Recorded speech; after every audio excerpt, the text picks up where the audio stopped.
Albero. Yes.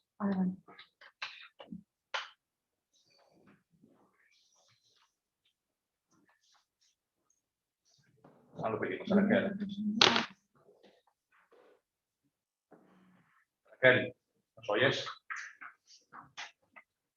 Sí, perfectamente. ¿Puedes enviar el enlace a la reunión a Zoom, Álvaro, por favor? ¿A dónde? ¿Está? Ok, pues ya está. Adelante, perdón.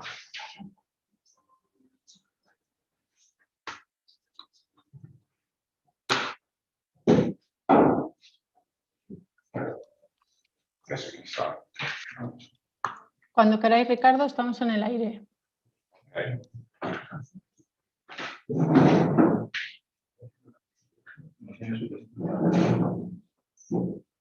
Yo tengo la versión que me enviaste de mail.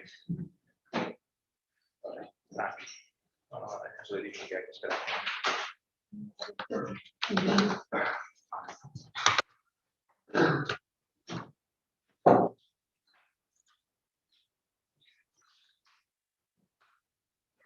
Okay, everybody, let's going to start.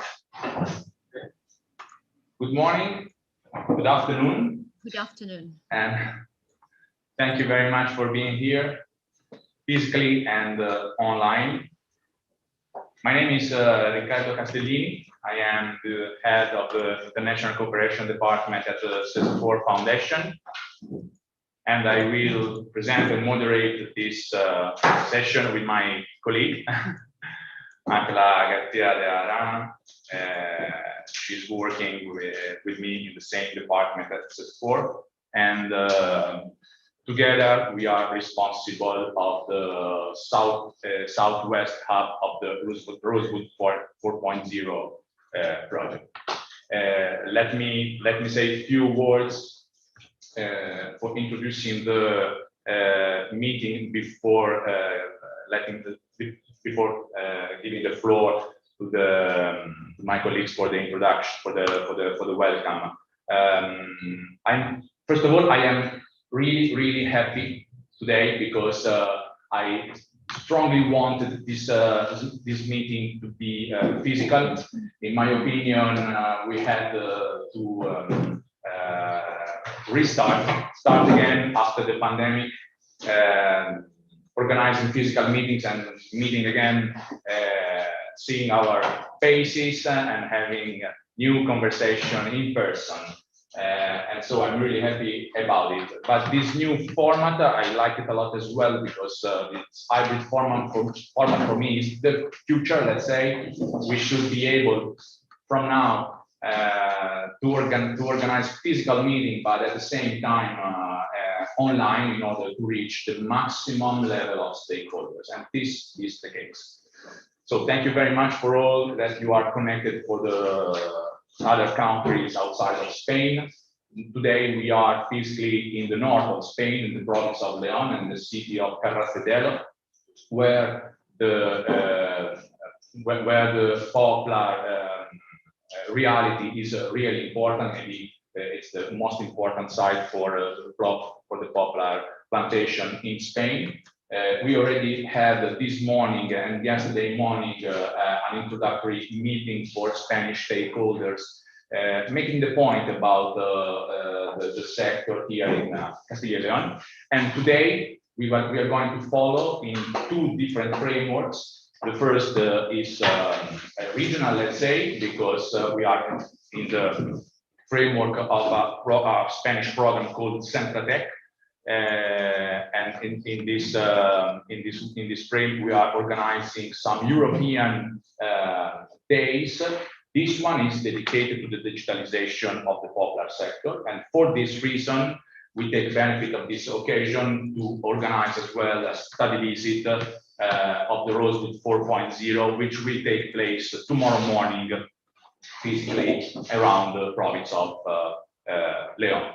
So before talking about the program, I would like to give the floor to our colleagues, co-organizers of this event from the Regional Competitiveness Institute of the region Castilla y León. In Spanish is the ICE, Instituto de Competitividad Empresarial de Castilla y León. We have with us Elena Martin. Thank you very much, Elena, for being with us, and I let you welcome the participants online and in person of this meeting. Please. Thank you, Ricardo, and good afternoon, ladies and gentlemen. My name is Elena Martin, and on behalf of ICE, the Institute for Business Competitiveness of Castilla y León, I want to give you a very warm welcome to all of you to this second day of the Poplar Week, organized in the frame of Centratec, a program of training, technology transfer, and support to the business R&D that ICE carries out in collaboration with the technology centers of the region. In this case, during this week with Sesión. Thank you for your participation. We hope you find useful all the information and experience showed and shared these days. And well, from my side only, thanks Sesión for this opportunity to let us show a little bit our work as well. So, Ricardo, I give back the floor to you. The floor is yours.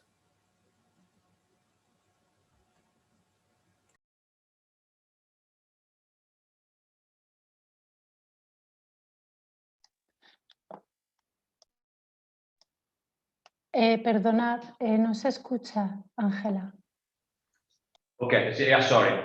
Let me introduce you a few minutes the program of this afternoon. We are going to have a workshop of 4 hours, more or less, and so the first part is dedicated to the presentation of the best practices and innovation identified in the framework of the Roadmap 4.0 project. So we will have 5 technical presentations in order to make the point about the advancements and news about digitalization of this important sector. Why we choose the Poplar sector? Because we simply realized that in the forest world, the Poplar sector was the most important at an economic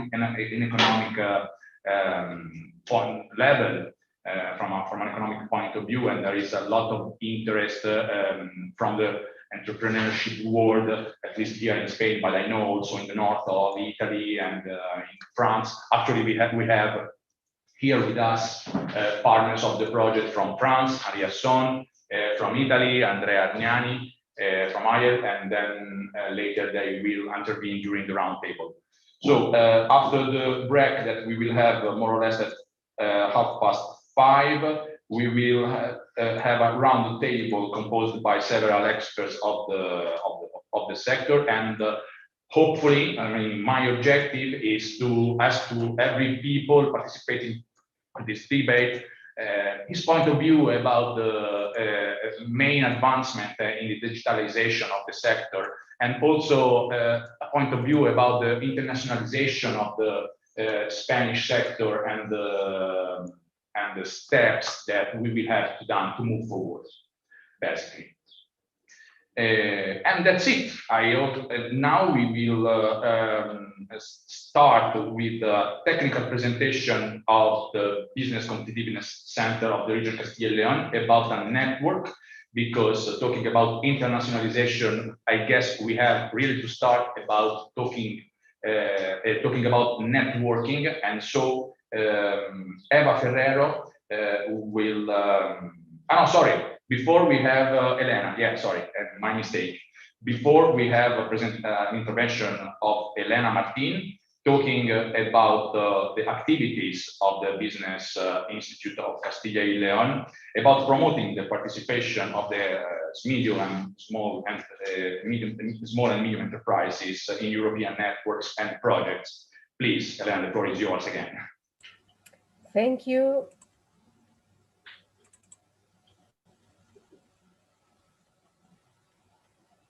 So let's start. You know me right now, all of you, I guess. As Ricardo has already told you, I will explain to you a little bit how do we work from ICE in order to promote the participation of the SMEs from our region in the projects and in the networks regarding R+D always in Europe. So first of all, I would like to give you some figures, although, well, everybody knows where we are and who we are, but still, Castilla y León is one of the 17 autonomous regions of Spain. We are located in the very northwest part of the country, so we are very well connected to the rest of Europe. We are a large region, although few people living here. We have a nice GDP per capita, although there are, well, interregional differences. A little bit about who you are or who you have in front of you in the other screen of the computer. Talking about R+D, as you see here, one of our thematic priorities is agriculture and food industry and natural resources. That means that in Castilla y León, you can count on stakeholders, organizations, companies, very specialized in all the thematic that we are and that you are talking during these days. A little bit more about ICE, about the Institute for Business Competitiveness of Castilla y León. We are part of the regional government. We have power in the different subjects like competitiveness and entrepreneurship. That's the department in which I work for, but also in internationalization and financial subjects. That means that what we do is we try to boost the competitiveness of our companies. We work in these different fields, innovation and technology transfer. I'm talking now about the innovation and entrepreneurship department. Also in a sectorial specialization, in rural development, and these four sections works together for European projects, and the European projects work for these four sections. Our stakeholders: regional government from Castilla y León, public and private university, cluster and technology centers, companies, other regional agents, innovation agents, municipalities. We have created among everyone what we call Entrepreneurship and Innovation Network, REDEI. It's a place where you can find 100 members of very different sectors to generate value, to generate a partnership, and to interact, to generate new projects. Here you have a little bit of the institutions and organizations that belong to this network. You can see public administration at different levels as well. You can see companies from different sizes, of course, other economic actors like foundations or associations. Also, the science and innovation ecosystem is here with us, universities, technological centers, and what we call a financial shuttle. That is these financial institutions that work together to boost the competitiveness of the companies with us. But we focus now in why giving importance to the European and international calls. We have these three levels, three: municipal level, regional and national level of funding. But why going to European or international calls? Well, I think that we know that you have a very good financial rate. You have access to these calls. You have access to new technologies, methodologies. You get to know the latest trends in your sector. You get to know or to make new contacts. Your company can get a presence worldwide. Your company gets this label of prestige, and also you get access to new markets. That make us think that, or say that we are playing in the Champions League of the R+D. Our objective then from ICE and from the European Programs Unit is to increase the number of organizations from our region, from Castilla y León, that participate in European and international funding calls. And we give them this personalized service. For example, updated information. That's very important to have the latest information about work programs, info days, calls, cascade funding. We are always talking about R+D in the European frame. We have also a partner search tool. We can give this service because we have contacts in the European networks where that we are member of, but also in the European initiatives where we are. Talking about networks, for example, ERIAF, I will explain a little bit, although many of you know it, but it's quite important for our thematics. Also, EURADA, it's the Association of the Regional Development Agencies, ERIN, and the Enterprise Europe Network that my colleague Eva will explain to you nicely, and also other European initiatives. Thanks to our participation there, we can offer our companies these services, but we can also get in contact with other regions, with other partners, with other institutions, with other organizations, and make this networking and this link that it's necessary these days and for these calls. Let me talk to you a little bit about ERIAF Network. It's the European Regions for Innovation in Agriculture, Food and Forestry. That's what we are talking these days. It's an informal partnership based in Brussels. Now, there are 49 members from 17 European countries, and Castilla y León is member since 2015. For us, it's very important because it's a place to meet institutions, organizations, people, regions that face the same problems that we have to face, that face the same challenge, and that participates in projects. The European Commission considers ERIAF as a relevant stakeholder. For us, being there is also relevant because it's one of our voices from the regions in Europe. You have here the ERIAF working groups. You see that they are very aligned, some of them, with the S3 platform. And I'm very happy, I'm very proud to say that the Forested Regions Working Group is led by Castilla y León. Also, our contacts come from the participation in European programs. We participate in Interreg, Europe, PopTech, SUDOE, also Erasmus Plus or H2020. Thanks to this participation, we have made a very good network of contacts that we can offer to our stakeholders. But well, I'm sorry, I don't know what happened with my presentation. Anyhow, where do we find opportunities in European funding calls? This was very nice slide because it talked about Horizon Europe. For us, is the place to be right now. As everybody knows, is a very ambitious program. From 2021 to 2027, we will have 95 billion euros to work in economy, to work in our society, to work in natural resources. So our promotion goes directly there to make our SMEs and our institutions and organizations see the opportunities that they have when they present to this call. Another slide, I don't know what happened, I'm very sorry. I will send you the good one to Cesión to share it to all of you. I'm not going to talk about Horizon Europe. I'm not going to talk about the 3 pillars. I'm not the person, this is not the place.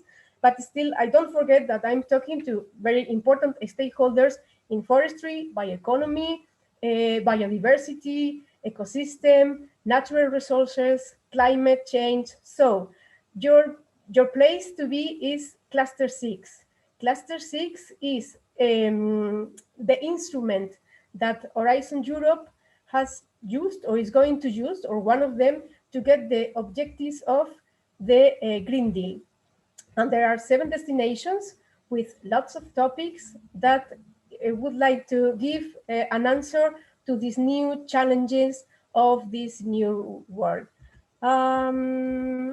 Yes, I think that was it from my side. Just a message, and to say that if you are looking for a partner, if you need a reference in forestry, bioeconomy, agriculture, food systems, I think that in Castilla y León there are very, very good stakeholders. Think that ICE is working with them and can help you to fulfill with your course option, for example. So thank you very much. Sorry for the presentation. And Ricardo, the floor is yours back. Thanks a lot. Elena, your presentation was very, very good and inspirational.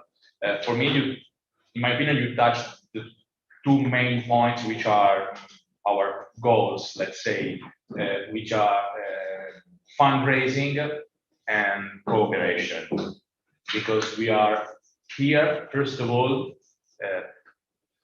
to understand if we have the possibility to propose new candidatures, in which framework, and with who, of course, because we are all interested in European funding under the Horizon Europe, of course, as well under the other programs, like thinking about LIFE or the operational groups at the national level.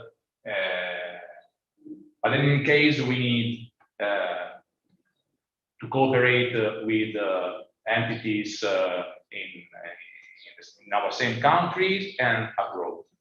And for this reason, now we will see how you can help us through the management of the European Enterprise Europe Network.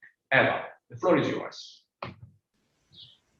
Thanks, Ricardo. Thanks, everyone that are virtual and in the present of this day. Sorry, here I am going to start to introduce to you the Enterprise Europe Network. I hope that all of you can see.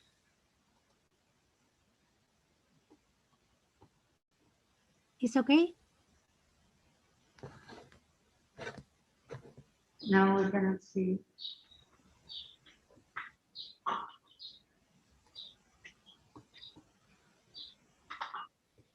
One moment, please, please, here. Maybe now? Yes, now we can. Okay. Thank you. For the convenience. Big format, yes, thank you.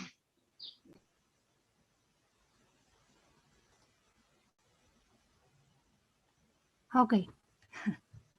Hi to everyone. I'm going to introduce you to the Enterprise Europe Network. Maybe some of you already know it. The Enterprise Europe Network is the largest global network that helps companies innovate and grow internationally. We are present in more than 60 countries worldwide and bring together 300 experts from all around the world that works in network with more than 600 organizations. At the beginning, we only work in the European countries, but it doesn't have sense if we try to internalize our companies. So we now work in all over the world. Here you can find a link of the Enterprise Network, some schema and some summary about how we work and who we are, and how the network is funding. The European Commission launched the Enterprise Europe Network in 2008 and is co-funded by the program COSME, and also here in Castilla y León is co-funded by the Junta of Castilla y León. In our region here, we work together with also Spanish region, who are Asturias, Cantabria, and Galicia. And we all together are the consortium named Galactea Plus. Teams of the network experts in each member organization offers personalized service to business. The network can also offer a target approach aimed especially at your business sector. So all the region of the world, of the 60 countries, can find the local network contact point. Here in the bottom of the slide, you can find the link, and also here you have a screenshot of the Enterprise Network web, so you can find the appropriate way to find your local contact point. I'm going to introduce to you just a few words about the three main pillars of the enterprise networks. First of all, I'm going to speak to you about the advice for international growth. This is a service that the Enterprise Europe Network gives to our clients. We advise to our clients and it's for free access. We can help to you in some points, maybe such as how to export your products or how to get CE market, or how to find the best finance for your plans for growth, or maybe we can also help you to how to protect your international property assets in another country. The other one pillar in which we work is to support for business innovation. The Enterprise Europe Network helps business bring innovative ideas to commercialize assets on international markets. The innovation support service are innovation awareness, innovation capacity building, innovation management, and also we give support to the benefits for the AEC accelerator. In the case of the innovation management, we work with the tool named Improve that takes an holistic approach to the assessment of innovation management capabilities and performs as a key drive for competitiveness. We work in benchmarking with more than 7,000 enterprises, and at the end of this assessment, we obtain a customized report in the innovation management assessment of your company. So if some of you are interested in this kind of assessment, please contact with us or with your local contact point. The last pillar of the Enterprise Europe Network is the international partnership. The EEN can help your business to find the right international partner to grow and export abroad. For example, we can help you to manufacture or distribute your products, to access a new market, to find the technology that you need, or also to cooperate in research and development projects. For example,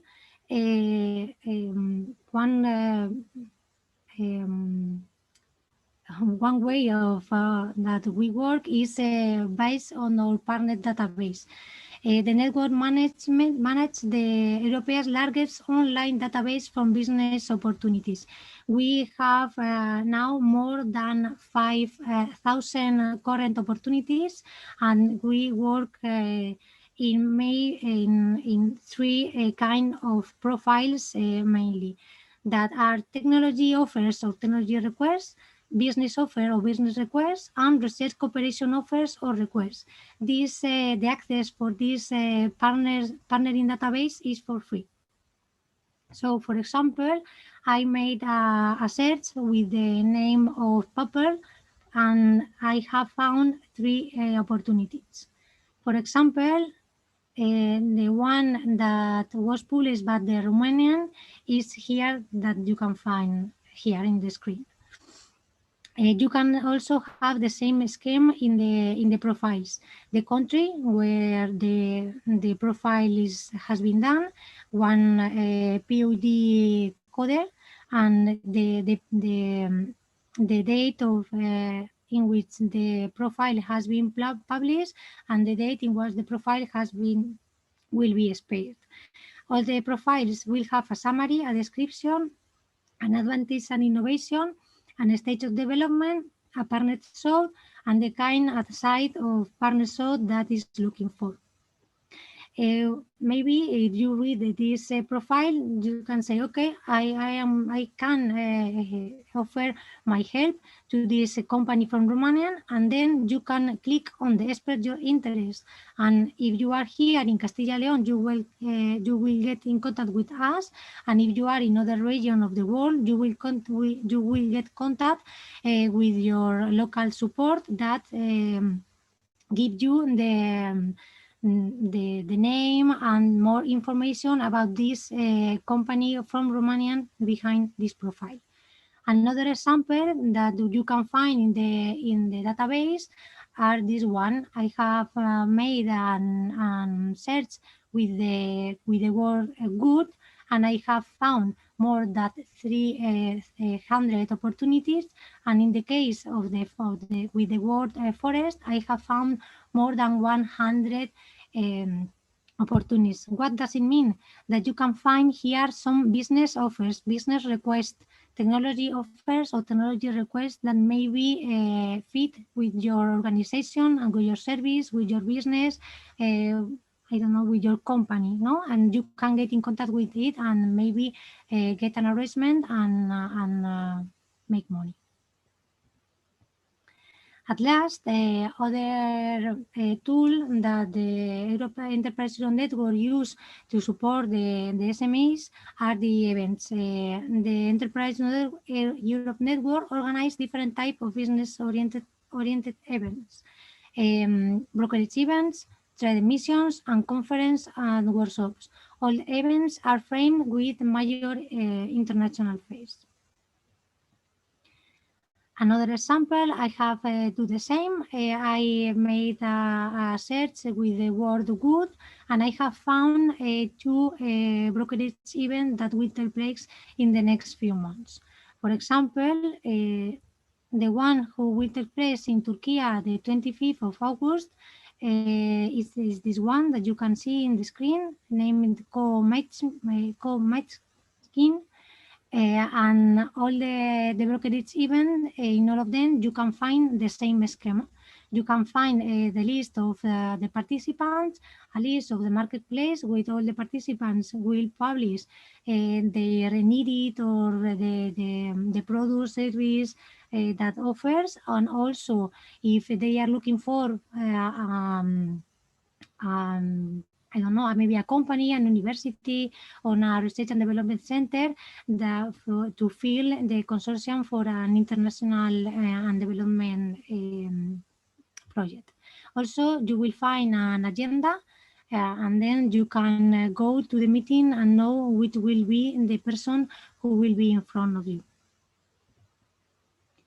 For last, I think that you can hear a summary of some success story that we have helped to get to a good finish, that are maybe, I don't know, for many different kind of many different places of the world. Here in the bottom, you can find some one that the Enterprise Network of Castilla y León help to go to a good end. Here again on the slide where you can find your local network contact point. And in the end, also all this kind of information, you can find it in the web of the Enterprise Network, or maybe you choose to maybe receive it personally. Then you please contact with us and write an email to this email direction. Here also maybe just for the companies or enterprise or universities of origin, you can receive a bulletin all of months with many information of this kind of opportunities, and also some news of the region, or some news of Europe that is important and interesting for your companies. Also here just a summary for our social networks, and at the end just the emails of the staff of the EEN of Castilla y León. And so sorry for my mistake. And I hope that you can enjoy us and your Enterprise Network wherever you go. Ricardo, floor is yours. Yeah, thank you very much, Eva. Yeah, very good presentation about the European Enterprise Network, which we are using a lot. Of course, it's a European network present in, I guess, almost all the European countries, and I'm sure the rest of the participants already know it. Yeah, I would like also to mention Innovabud, because it's the specialized, let's say, networking wood and also direct partner of the Rosewood 4.0 project, and also other network. Obviously, we have the European Forestry Institute partner as well of our project, and we are in close contact with the Model Forest Network. So all this networking should allow us to find the best solutions to move forward, of course. So thanks again for your presentation, Eva. And now let's switch to a more technical and dedicated to the Poplar sector part of this meeting. I would like to thank you, all the experts present physically and online. Of course, we have our Spanish experts here with us: Álvaro Picardo from the region Castilla y León, David Garcia from the Agresta Cooperative, Eduardo Tolosana from the University of Madrid, and we just miss Juan Picos from the University of Vigo that couldn't join us for reason related to his work. And the rest of our colleagues will join us during the roundtable. And then we will complete our technical round of presentations with interventions of colleague from Sesión, Nacho Campanero, talking with last technological news for the sector, and Alberto Gonzalez from an private enterprise here in Castilla y León called the Inca, that will talk about the management of the poplar plantations. But first of all is our Álvaro Picardo from the region Castilla y León, talking about the management of the land of poplar timber production. And so, Álvaro, you are the first. You have to break the ice. The floor is yours, please. Thanks a lot.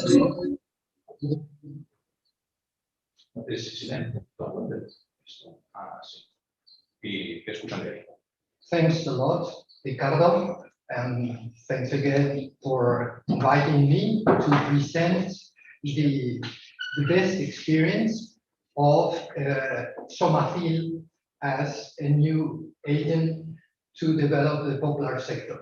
And I have prepared a presentation that Angela is going to share with you all.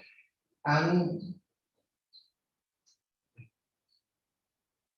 to introduce myself, I work for the regional department in forestry in the region of Castilla y León. And next slide, I'm going to present land management for poplar wood production by Somafil. Next, and next again. Somafil is a public enterprise that was created in 2006 to extend the action of the regional department for the environment to apply the regional forest plan. So it's a development of our planning process. And it was created by law, again, next. And also the way of functioning was established 2 years later. Then again, and it was created at the same time that a foundation for natural heritage, Fundación Patrimonio Natural, that was complementary. Next. And plans were also made to create the Regional Center for Private Forest of Castilla y León, next, following the models of the French Centre Régional de la Propriété Forestière and the Centre de la Propiedad Forestal de Catalunya, next. But this third instrument was discarded and was not approved in that year, 2006. You have the photograph of the Vice President of Junta de Castilla y León, María Jesús Ruiz, who was the one who put in place this really valuable instrument for forestry development. Next. And the idea was to create an instrument for public action in 3 major sectors, not only forestry.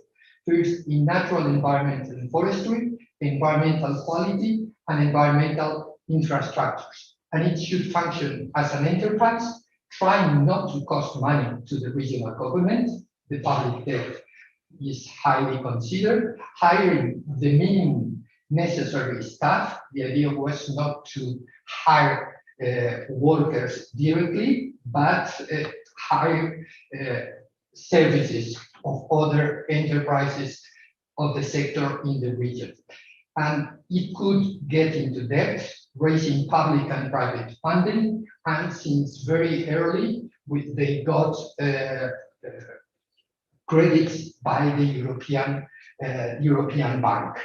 And of course, the main idea was to promote innovation in its areas of activity, serving not only the regional government, also thinking in the local governments, trying to work for them. So between 1985 and 2010, there was a boom of public enterprises in Spain, and particularly in the forest sector. And following the example of Traxa, it is the name, and anyone working in Spain knows the relevancy of Traxa that was created in the 70s to support the action of the IBIRA, the Institute for Agrarian Development. And that was began working in forestry in 1985 to serving ICONA, the Institute for Natural Resources. And also following the examples of the enterprise of Navarra that began before, even before Traxa got into forestry, Baersa, the enterprise for Valencia, Forestal Catalana, as instruments of emerging regional forest administrations. And you can see a photograph of the celebrations of 40 years of Traxa that now has a business figure of more than 1,000 million euros. So it's a big enterprise with thousands of workers. That's the difference. And that was, the idea was not to create a regional Traxa, okay? So always having this in mind. So when most Occidental countries in the late 80s and 90s were pulling apart governing competences of the administrations and public forest management competences, like in France, with the creation of l'Office National de Forêt, through the creation of public forest agencies, now all together in Ustafor. In Spain, regional administrations assume full forest competences, replicating the old state national model with public enterprises to execute public forests. And this seriously has conditioned the future development and configuration of the forest sector in Spain.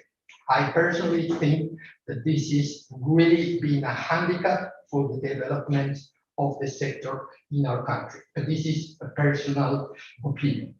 Poplar cultivation, I'm going now to the poplar development, was proposed in Spain in the early 20th century, following the Italian example. So you can see, looking at France, looking at Italy, and developed by the emerging hydrographic confederations, that's the name, Confederaciones Hidrográficas, that took the river basin agencies that were created in Spain, the first one in 1926 in the Ebro River, and the one for the Duero River, the main river in Castilla y León, was created in 1927. Next, and the restoration of the river basin and the margins was one of the initial objectives. And you can see one photograph of how the rivers look like in that early stage, 100 years ago. And poplar plantations, next please, began really soon. You can see the engineers doing the measurements on the right. And in the next year, in the 28th, the first poplar plantations in the Carrion River, very close to Valladolid. Next one. And nowadays, this is the same photograph, a different photograph of the same place. Poplar plantations in the river margins, pine plantations in the river terrace and slopes have restored the river basin and created multifunctional spaces that produce wood, but also prevent river floods and other positive benefits. And so poplar cultivation in Castilla y León was developed by public initiatives. That's an important fact. By public agencies, first by confederaciones, And after 1940, after the war, Bali Patrimonio Forestal del Estado, that's the forest main agency. And private initiative began in the 50s by law of 1952, and particularly after the report of FAO and the World Bank that made a visit to Spain in the autumn of 1965 and recommended more private initiative. And I have indicated the three main orders, one of them the order of 1982 to promote poplar plantations, specifically in private forests. So next, please.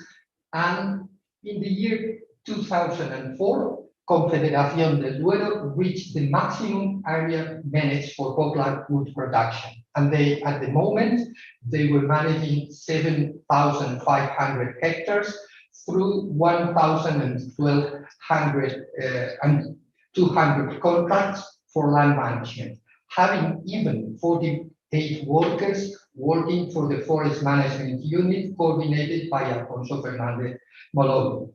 But a particular interpretation of the EU Water Directive that was approved in the year 2000 by the new president of the Confederation. So a political decision led to the idea of closing this successful area of activity.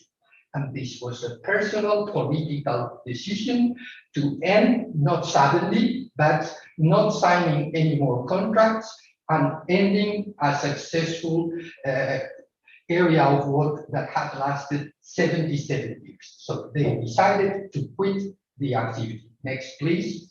And the regional environmental department that I work for decided then in the year 2008, in fact, it was me who proposed that idea, to offer Somafil as a new land management agent for poplar cultivation to avoid a crisis of this sector, because these would have been these were really delicate moments. So the idea was to assume the contracts managed by the regional department, by ourselves, and signing new contracts with the municipalities that were abandoned by Confederación. The idea is that Somafil manages the land, but hires all the works to other companies. The idea was to develop the sector and not do the works by themselves. And they sell the wood, but they do not harvest a single tree. So they always promote the activity in the sector. That's important. They began its poplar activity in 2009, and in 2010 made the first sale. The Regional Forest Department signed a collaboration agreement in June 2012, and we only maintain the management of public demanial forests. And this morning, and yesterday, this has been presented. But in fact, the activity regarding the poplar sector has been transferred mainly to this new instrument. So reducing the workload of our department, at the same time reducing the cost, a very positive result, and generating profit, and particularly promoting innovation. And some examples of these innovative ideas is that Somafil developed the PDFC certification scheme for poplar plantations. They incorporated basic management plans that did not exist for poplar plantations before. They digitalized its land management for poplar cultivation the next year, and this will be presented after my intervention.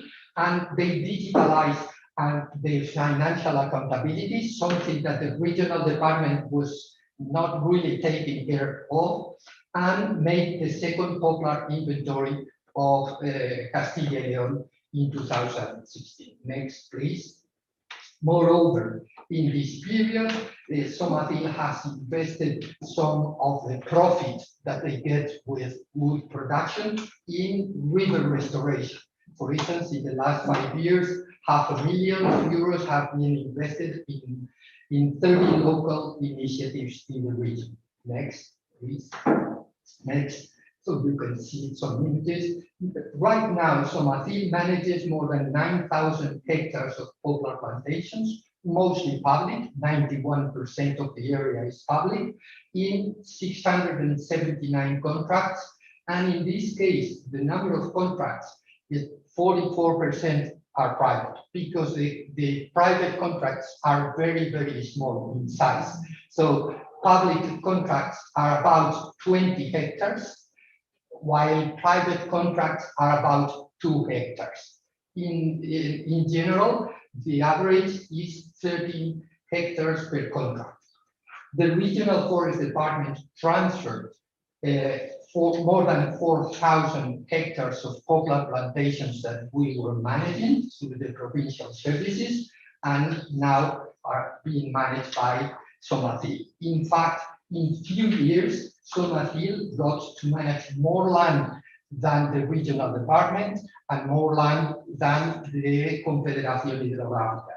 So this was really successful, and the example was replicated. In fact, I don't know who was before, but private enterprises follow the model, or perhaps at the same time they began trying to use the land that Confederación was releasing. So there are 2 main enterprises, each of them manage about 1,000 hectares, Ríos and Riberas and Fusquec, but there are others.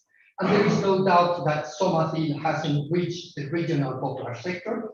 I think that this is worth mentioning, that there are no particular critics, like any enterprise there are critics, but it has been widely well accepted and positively received, because I think that the model was positive for the sector. And it has dynamized the sector, providing funds for many sectorial activities, like the Symposium of Poplar in 2018, and many publications on poplars, and a web page. Next, this is a photograph of the Congress, the Symposium in 2018, and I think there's only one more slide. And well, not a couple of slides. The challenge is to get the recognition of the multiple benefits provided by poplar cultivation, and there is a debate with the confederations to try that they accept the positive effects for the basin of poplar cultivation and increase the production area, because the wood demand is higher than the regional offer, and we need to increase this and provide richness to many villages and families. Next, please. And I want to show you a contrast of other productive species between the 3 main one, Eucalyptus, Pinus radiata, and Populus euroamericana. And Populus was the first one at the beginning of 20th century to be promoted, but is the less successful of all of them.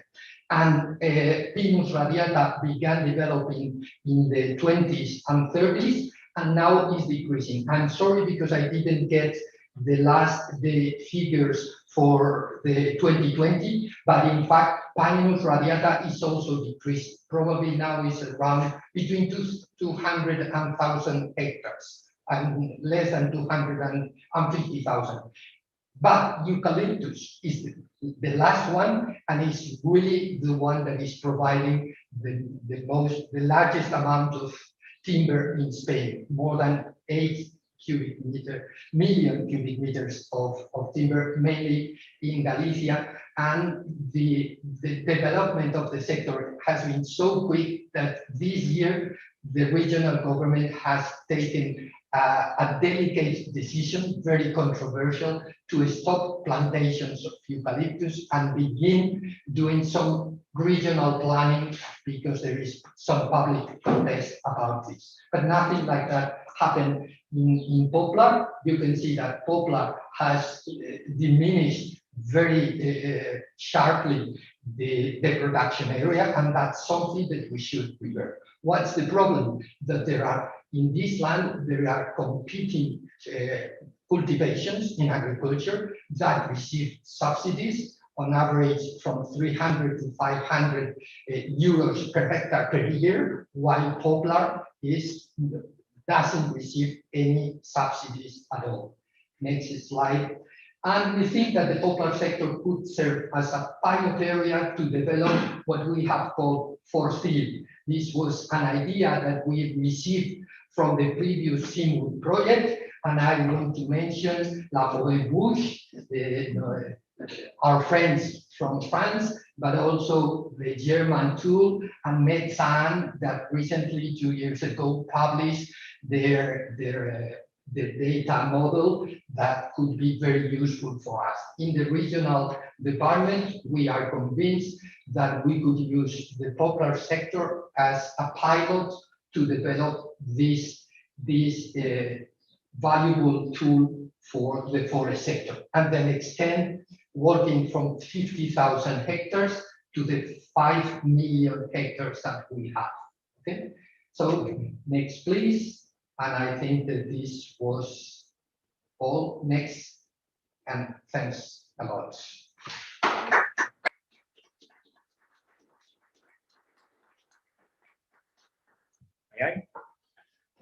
Thanks a lot, Álvaro, for this amazing presentation. Very comprehensive, very useful to make the general frame in order to understand everything about the sector, because you made the story of the sector in your region, in the region Castilla y León, and this was very useful for all of us in order to better focus our next interventions. And I really liked the end of your presentation because I'm, let's say, a little bit proud because the Val d'Irde from Germany, the Metzan from Finland, the Forêt Bouche from France, were best practices identified in the framework of the first Rosewood project, and this is now serving as the basis for the development of a new management tool here in Spain, Castilla y León, and this is the basis of the European cooperation, learning from each other and take the best and use it again, because there are no secrets and no stolen things. I mean, this is for everybody. It's very, very good. Let me precise that, of course, you can intervene from the web at the end of every presentation. So if somebody desires to make a specific question to Álvaro, can, so no problem. I also would like to point out the presence of our Portuguese partner as well, that they could not attend physically today, but the University of Lisbon from our hub is represented today and with us. I see, yeah, Susanna, hello. How are everyone. Good to see you, at least online, of course. Yes, unfortunately, we were not able to attend, but we wanted to join you and wish you a fruitful meeting. Our pleasure. Very interesting. And I also would like to thank you from the InnovaWood network. We have two special guests. Let's say we have Tom Denil from the University of Liège and Joris Van Acker from the University of Ghent. That's two friends of CES4. We are working together in the development of new proposals, and so my pleasure to see you connected, and maybe you can intervene during the roundtable later. I also would like to thank you all the participants on YouTube, because the workshop is streamed in direct in YouTube. Remember, all the participants in YouTube, that you can interact using the chat, and we will check every interaction you're made. And that's it. So now we can move to the next technical presentation. We have with us Alberto González Ronda. Is the director of Inca Medio. Inca Medio is a private enterprise here in Castilla y León, taking care about the technological management of the poplar plantation on behalf of the region of Castilla y León. Alberto, thank you for being with us, and the floor is yours, please. Thank you, Ricardo. And well, I want to start to share the screen. Let's go. So,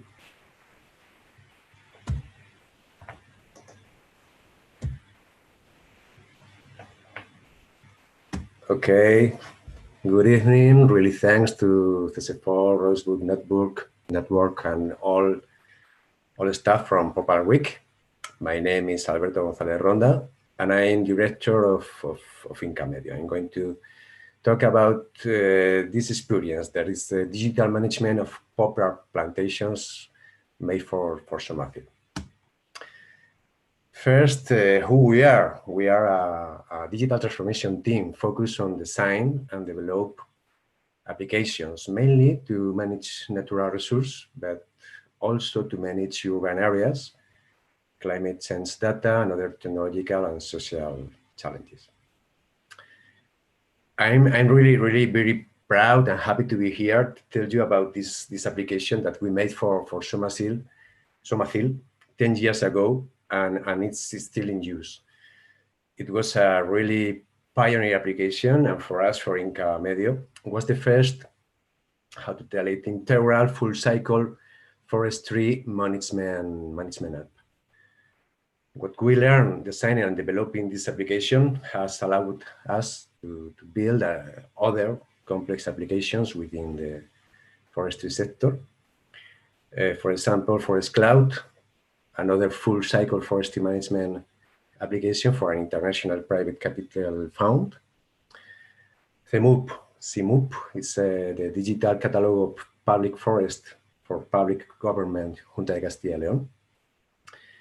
PEF España, it's an application for digital certification of areas by PIFC standards.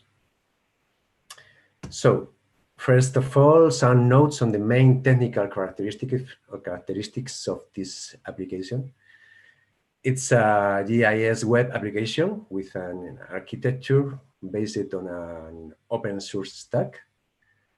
In the backend, we have a PostgreSQL plus PostGIS as database, your server as geographic information server, and PHP as the main programming language. This is in the backend. In the front end, we use JavaScript, specifically is XGIS for data visualization and open layers as a GIS viewer and editor framework.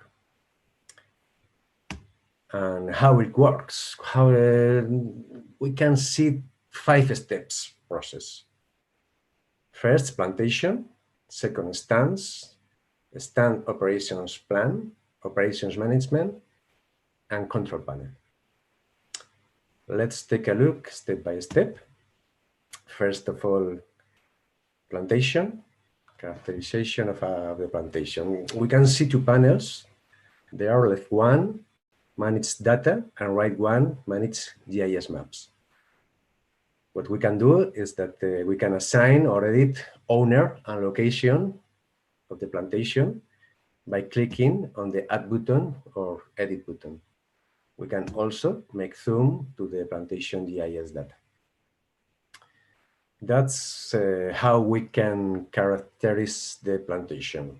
The second step is the technical characterization of the stands. That is really important. The plantation is divided into homogeneous management stands and is characterized by a series of attributes such as GIS, area, species, clone, density, and management model. And just an advice here, because management model is really important in this kind of forestry management, because from this management model, each stand's operations plan is carried out for a whole rotation or carrying cycle. As we can see, this is a management model on the left of the screen, and for each year, automatically one or more operation is created, as you can see on the right picture of the screen. So when we have generated the operations plan of the whole plantation or Application users, SOMAFIL application users, focus on managing it and keeping this execution status up to date. This, you can see, it's a planning status. In the left of the screen, you can change this status to another step of the status cycle. For this, to manage all this operation, it's essential to have a control panel, also called alerts, that allow us to visualize the pending actions, the pending operations, and the forecast for each year, its province, its basin. So SOMAFIL can organize the staff, the resource to get these goals done, to get this work done. Finally, to the end of this presentation, let me tell you some reasons that we think that are necessary for digital transformation success. First, in this case, there is a clear business model focused on improving efficiency. What SOMAFIL wants all the time was to speed up processes. So a simple, direct, and focused model is needed. And they got it. SOMAFIL got this direct model. The second reason that is really important for any digital transformation is that put resources on, not only money. It's really important time. It's really important that technical and executive staff of the organization that wants to make a digital transformation dedicate time to this kind of projects. And SOMAFIL, well, it was a long time ago, but it was hard to spend time and to find time to get in coordinating what we are going to do, and was really an example of putting resources on. The third reason that we think that it's important for digital transformation success, I think that in forestry sector is really important. It's just that this kind of war between operations and inventory. The SOMAFIL application focus on operations. This application has a quick and easy inventory based on density, on species, clone area of each stand, and with this data, you have a simple inventory. But it's really what they need to get into the next step. They are really focused on operations management. We learn from this project, and also in other projects in other sectors, that good operation management is integrated with the organization processes and organization staffs is at least as important as inventory for a living and successful app as is this app, SOMAFIL app. So that's all. Thanks a lot. It was a pleasure to be here. You can contact us at our webpage, incamedio.com. Thank you, Alberto. Very good. Yeah, with your presentation, we are entering the very topic of this meeting, which is the digitalization of the sector. And so the presentation is more technical, of course. Thank you very much. If somebody has some specific questions for Alberto, you can do it right now, or maybe you can wait later for the round table. I also would like to take the occasion to thank some other colleagues I'm saying, for example, the Professor Roberto Zanutini from the University of Turin. Thank you very much for being with us. Andrea told me you have been invited, so very kind of you for your participation.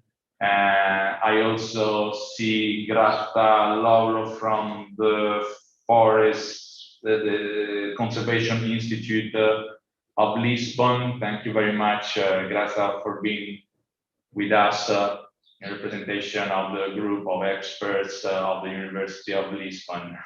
Hello, Grata. Thank you. Thank you. Well, although Poplar is not, I think it's not so important in Portugal, but it's important for us to follow the work that has been done in Spain and in other places. Thank you. Yeah, this is good networking. And so now we are switching to the third technical presentation. Olga Gonzalez from the Federation of the Associations of Private Forest Owners of the region Castilla y León is not with us this afternoon for a good reason, because I guess she's getting vaccinated just today, so it's a really good thing. But anyway, Olga registered herself and sent us a presentation for this afternoon that Angela will join. We'll try at least to show you. Let's see if we can do it.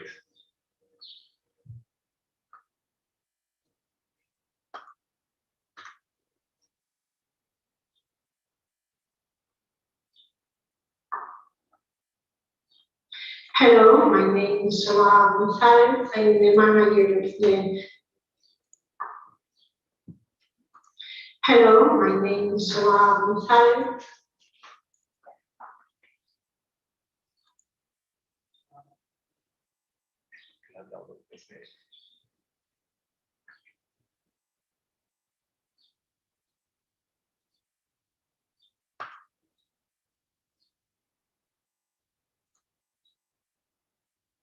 I'm the manager of the FACILE, the Federation of Forest Owners Association of Castilla y León, and I talk about the good practices for private forestry market mobilization, collective actions of owners through forest associations.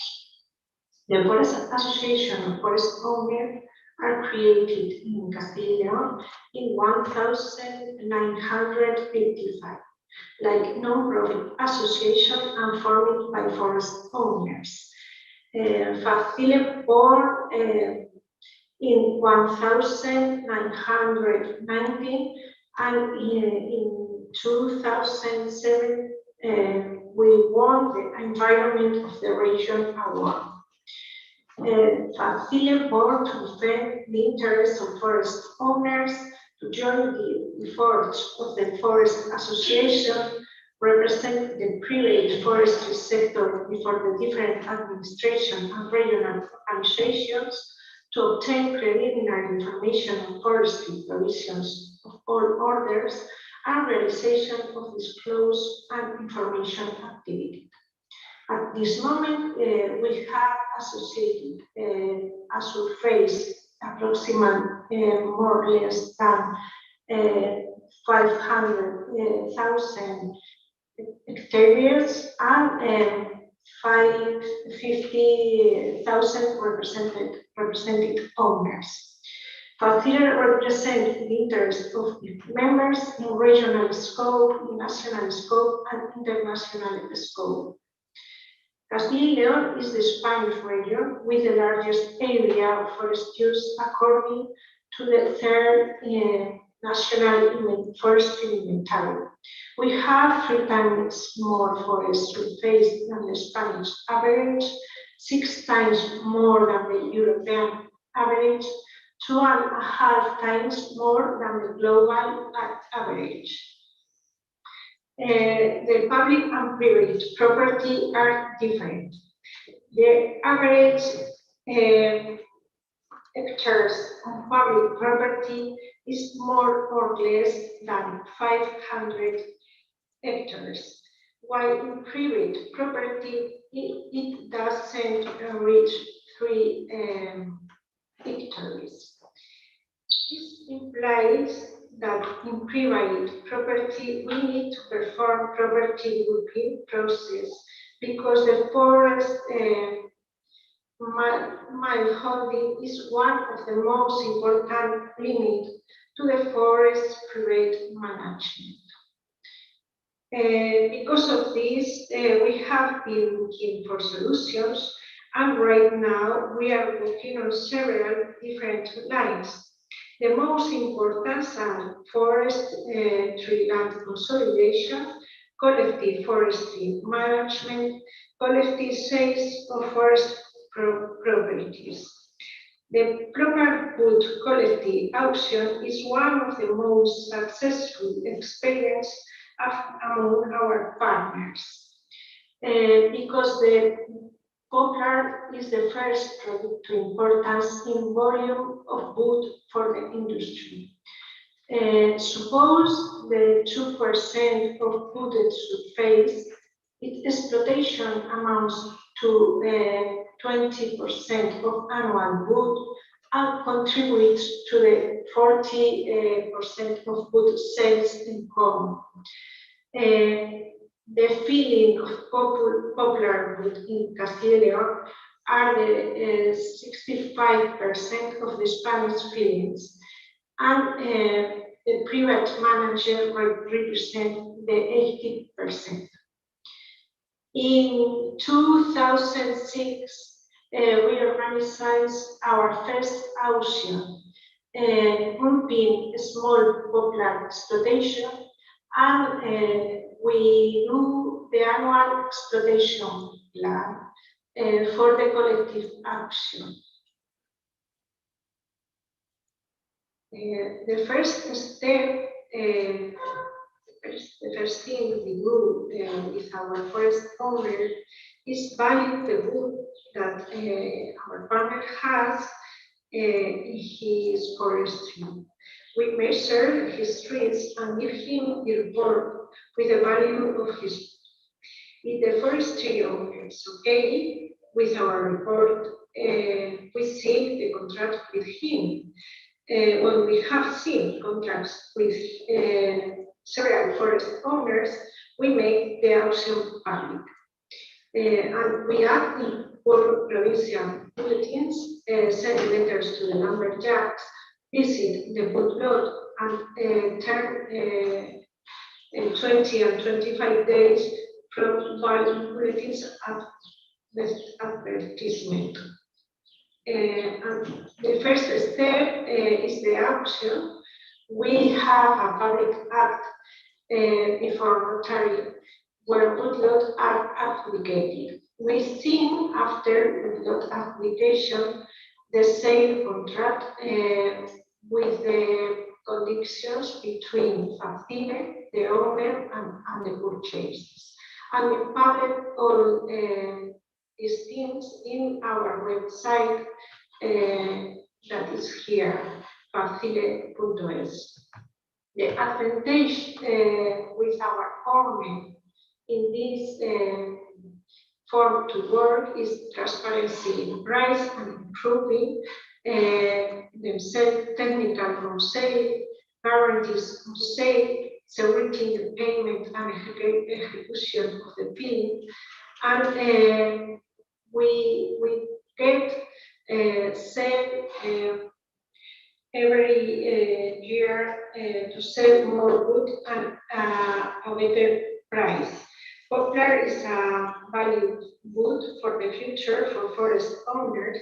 The last year we get an increase of 35% in our auctions. And we sold more or less than 4 billion euros, and we sent more or less 10% of the production of poplar from Castilla y León. The advantages of joint action and collective forest management is we get strength the position of private wood supply in the market. We get diversification of sale demand.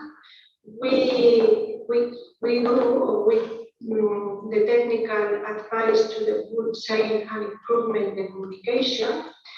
We get is the management, increase of useful area, increase of the operation cost. We increase in rent per unit area. We get diversification of forest use. We get ease of mechanization of forest use. We have priority in grants. Our organization of harvested through sustainable forest management, and we get a creation of a legal interlocutor. Thanks for your attention. Here it is my contact for all. Thank you very much. And here we are. I would like to thank you.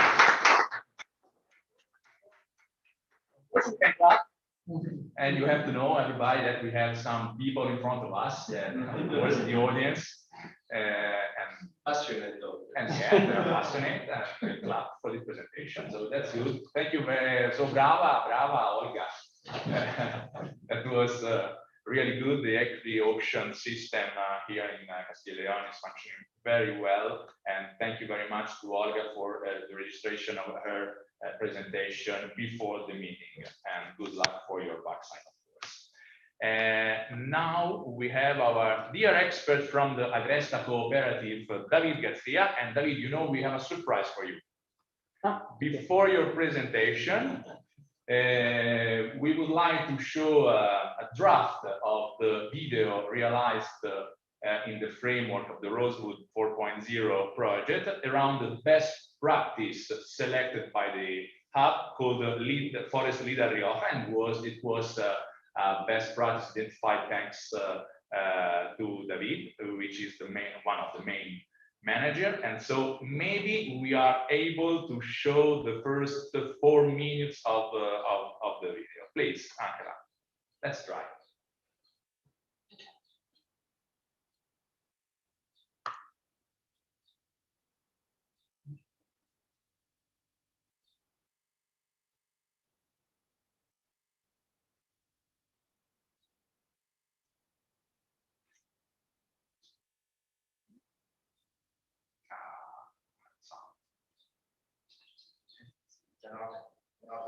Spain.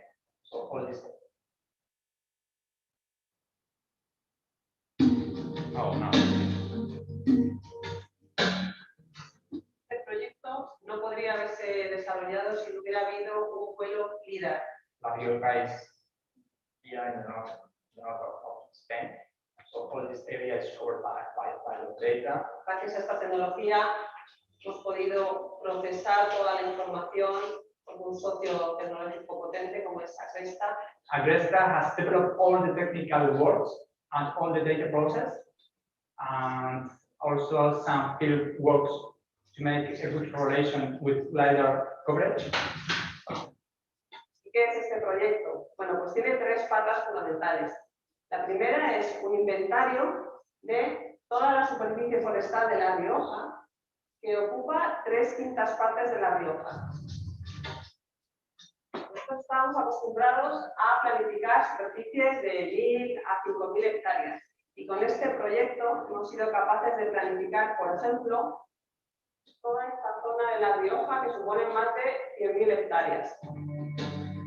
So one of the main results of the project is this application that allows anyone to have the results of one area that the user can see. La utilización del Forest Leader Rioja es realmente sencilla, ya que partiendo de la zona la que quieres analizar, estudiar, simplemente con subir ese polígono te puedes descargar todos los datos, tanto de las especies como de las existencias, de los crecimientos, de los modelos de combustible, de la biomasa, etc. Y de esa manera poder planificar mejor cuáles van a ser las necesidades del monte en los próximos años. La segunda pata de este proyecto ha sido una evolución histórica de las choperas. Las choperas en esta comunidad autónoma representan más de la mitad de los ingresos por madera. Garnica is a forest product manufacturer located in Spain and France. We process poplar and other species of trees into products, mainly plywood. Our factories are located in rural areas where we employ over 1,300 people. Knowing all the resource is key for our current and future operations. Y la tercera pata de este proyecto ha sido un mapa de modelos de combustible que nos sirve para dos cosas. La primera es para la prevención de incendios, ayudándonos a planificar la silvicultura de incendios. Y la segunda forma que utilizamos este mapa de modelos de combustible es en la extinción, en los simuladores de incendios que nos ayudan a tomar decisiones en tiempo real sobre cómo organizar los recursos en la extinción.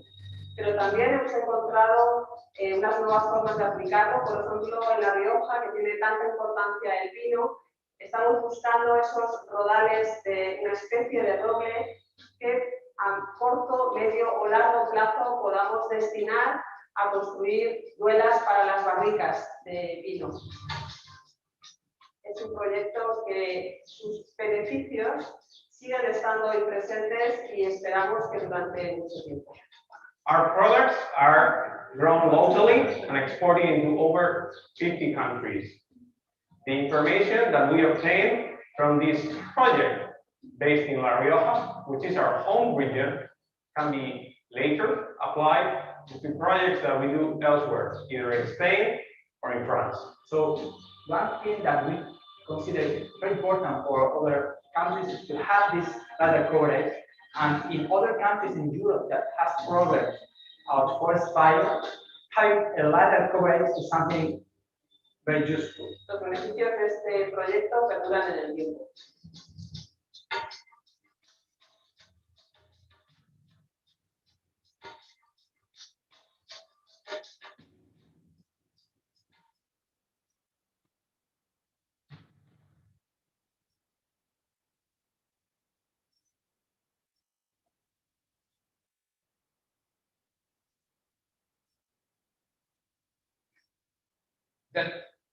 That's it.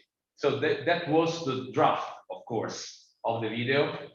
I know it was a half in Spanish, but we have to, according to the project rules, we have still to put this English subtitle. So of course you have to forgive us for little mistakes, but we are learning to do the hybrid meetings, half physical, half online. So I guess we have room for improvement, of course. And now the floor is yours, David. David from Agresta will talk us about the leader volume estimation of poplar forests. Please, David, thank you very much for your contribution. Thank you.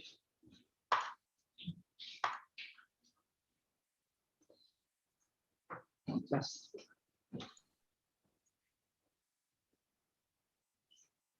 Hello. Oh. Yeah. Just one moment. So, thank you for this surprise. Very nice surprise. I was a little. I didn't know it's going. It's a very good. I think it's a good video. So yeah. Thank you very much. Yeah. So I am happy to be here to present you one application that we have made that is called Choper. Choper is like Poplar in Spanish, app. So it's an application for this. Okay. It's an application for making forest inventories, and especially designed for Poplar. So it's based on LIDAR, and I would like just to introduce the challenge, why we want to measure Poplar, and what's the reason we made this application. So the challenge is to measure standing timber in a fast and easy way, in a cost-effective also price, and in a reliable and accurate form. So what are the solutions? Well,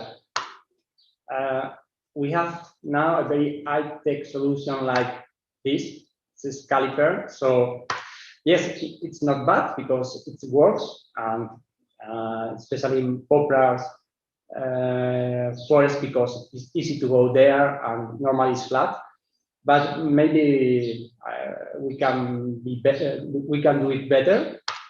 For example, like this with digital calipers. But we can ask if something fast and easy, well, more or less, because it's flat. But anyway, you have to go there and you have to measure every tree. Is it affordable? Well, maybe for industries or timber company, because they have people to do it, but maybe for forest owner, it's not as easy like this. And this is reliable and accurate. Well, so something that it depends on the equation.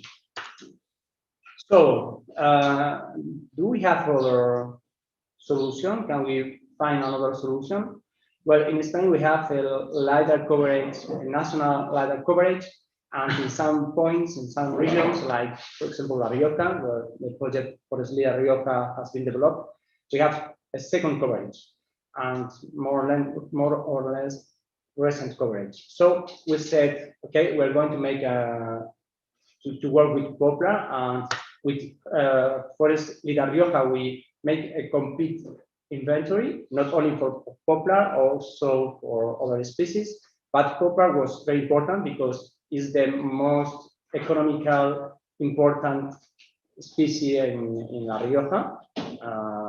Garriga is situated in this area, and it was one of the partners of the project. So we, for example, this is a Poplar. So with Forestry and Agriculture, now we can do it. So you select your area, your Poplar forest. You say to the application, okay, give me the data, and in some more or less 1 minute or 2 minutes, you have your results. You can download the results, and you have something like this with a report and also a save file that you can use in your GIS. And here you can have a summary of the inventory. So you can see the area you have selected with the Poplar, and the main information about, for example, the volume of timber, of wood, and also, for example, the age of the Poplar, the average age.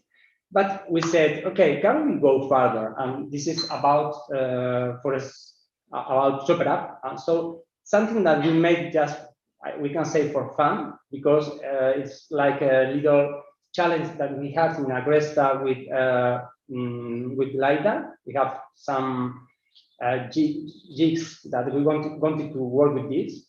So with 3 individual trees, and in La Rioja, the LiDAR are 2 points density per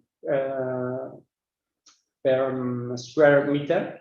It's not a lot, but we wanted to see if with individual tree it works. And with Poplars, the advantage is that you have plantation with a very regular plantation. So we wanted to try it and to make an application. And in Agresta, we have innovation prizes, and one team of Agresta developed this application in this internal challenge. So this is called CHOPER. So CHOPER it's a prototype. You can say that it's a prototype because we need to check with industry and with forest owners if it's something that match their needs. But we think it's something interesting to see and to share with you.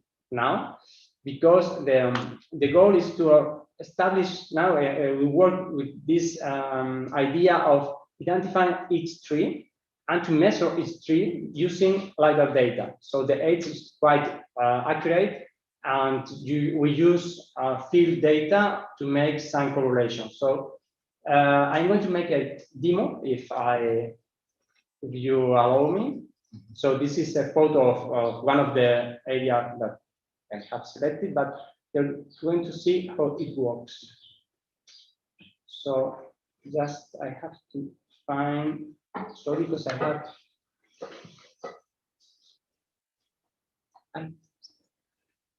Okay, so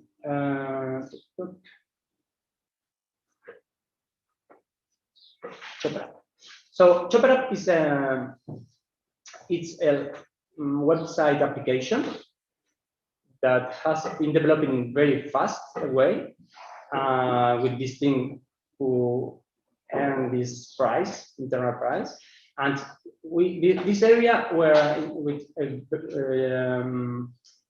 blue shadow is an area where you have LiDAR data, and we have chosen the area with Poplar. So it was a specialized focus on Poplar. And we can go here. So you see the ortho photo, you can see you have Plantation, Poplar. So I'm going to choose, for example, this one.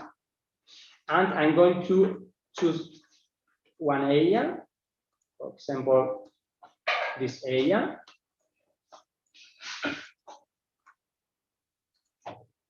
And now the application is going to calculate. So I'm going to put, you can choose the age.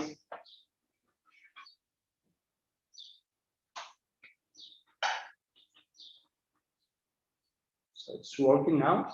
So here you have the age, and you can also, how can we, you can visualize the tree, and it has been identified. I'm going to make, because it's a little plantation here, so I'm going to choose another one, because here it's not, I don't know why it's not working. Just for a moment.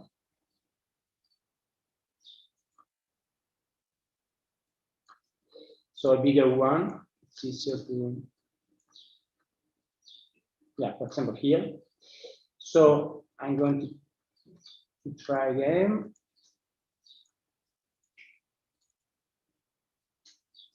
So now the system is calculating. So the LiDAR data are, the system is working directly with the LiDAR data. It is applying models to identify every tree and to measure every tree. And you can also see each tree individualized. So, sorry, I hope that I will have enough battery.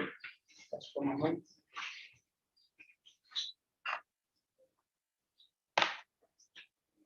So on the right side, you can see the different age of the area, and you can see that on the left side you have the more height poplars. So you can see the difference of the quality of the area. And on the downside, you have the distribution of age. So most of the poplar are in 27, 26 meters. And you can see in this the data about number of trees, the average age, also the diameter or the diameters of the trees, the minimum and the maximum and the median, and also the volume of each tree, and with a minimum of 0, more or less 0.5 cubic meters and 1.6 cubic meter. This is the maximum. So you have also the average of the area with 493 trees, and also the value per hectare, and a volume of 507 cubic meter. So you can use this application. It is for free. We have put it because with Forest like Rioja, we make this project with an operational group. So we are using this data, and they are free data. So we make this application, and you can go to the internet and make a test if you want. So I make this demo, and the conclusion, I am going to the conclusion. I suppose I have not too much time. So one conclusion is, okay, LiDAR data, sorry, just before the conclusion, I would like to say that one of the problems of the application is that LiDAR data are not, we don't have LiDAR data every year.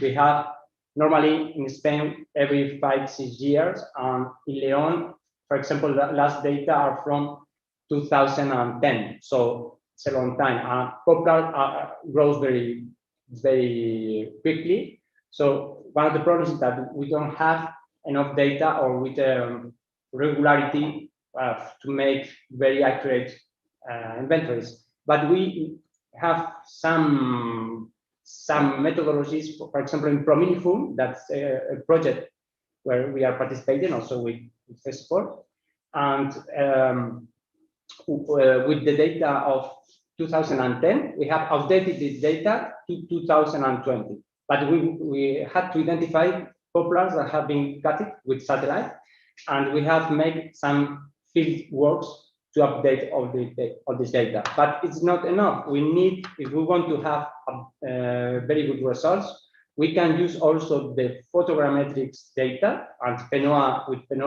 could also get data with orthophotos. And if we want, we can also use a drone to make a flight to get data and to have a cloud of points and to upload this in Chopper app. And it's the same like LiDAR data. The application read the data and with applies the models and have a result. So we're not seeing the same slide. Okay. Yeah, okay. Sorry. Yeah, okay. So conclusions. This application and this approach is another way to make assessment.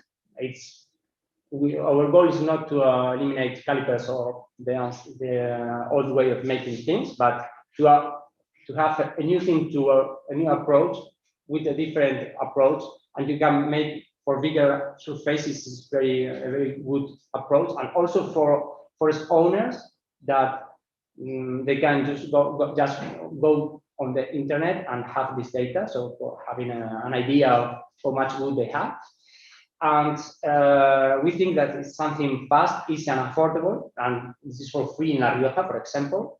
And for accuracy, we have not checked on the field right now if it's working good or not. So we need to make this check. And if forest companies or forest owners are willing to work with us in this kind of tools, we could go ahead, because it was just an internal challenge. We are not going to spend more money on this, but if companies are interested in working collaboration with us, we are ready to make an innovation project to go further.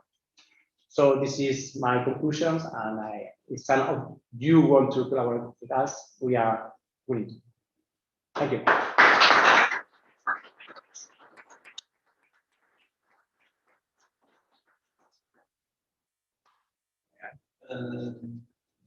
Thank you very much, David, for your very clear and comprehensive presentation about the Chopper app, which is one of our main, let's say, good practices about digitalization of the sector. We have a question from the audience from Henri, please. Everybody can hear you, please. Okay. With LIDAR, it's possible to have the evolution of production of the popular area or private owner, how to know when we have to cut the trees. Yeah, with the evolution and with the price market. No, not that is not. But we can make we have two coverage. We can compare the difference, and we can make models of growth models. But for example, with time, we are working on models using LiDAR and growth models. And we are in Galicia, we're going to make a test open to forest owners. This is another tool called Forest Map. And we are going to propose if they have to cut something or not, if they have some harvesting to do, or in the next 2 years, for example. So yes, we can do these kind of things, but with Poplar, the main challenge is that it goes very, very quickly.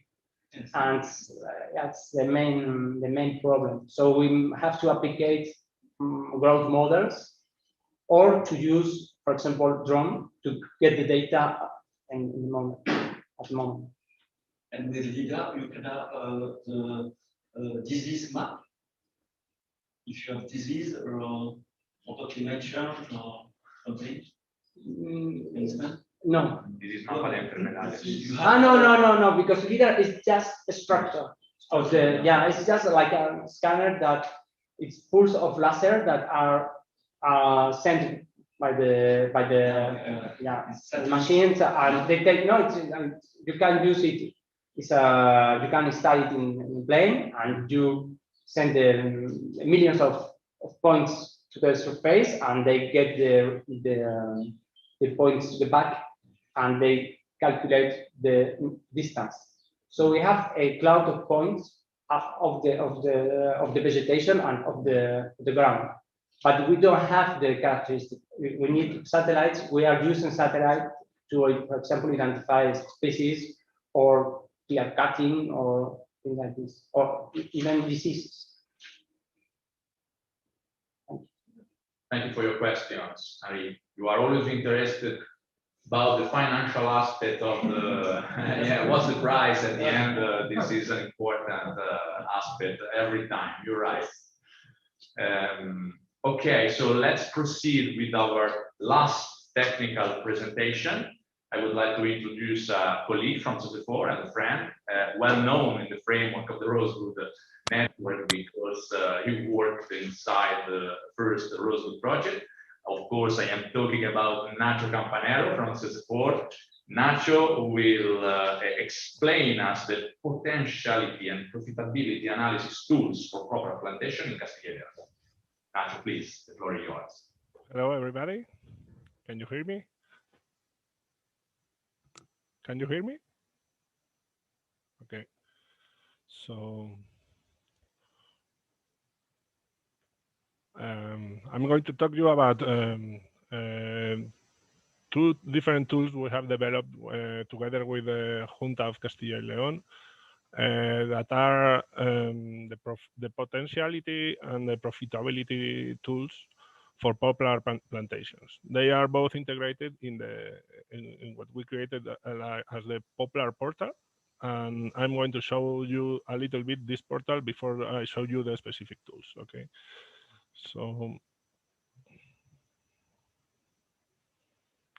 this is the portal. The portal is in Spanish, and it has an automatic translation into English. I'm going to use it, but as you know, the automatic translations sometimes are very, very bad, but I think it's better for you. This is just a quick overview of what we have in the portal. There are 5 main sections. Hello? We cannot see the presentation. Oh, sorry. I didn't share my screen. Sorry.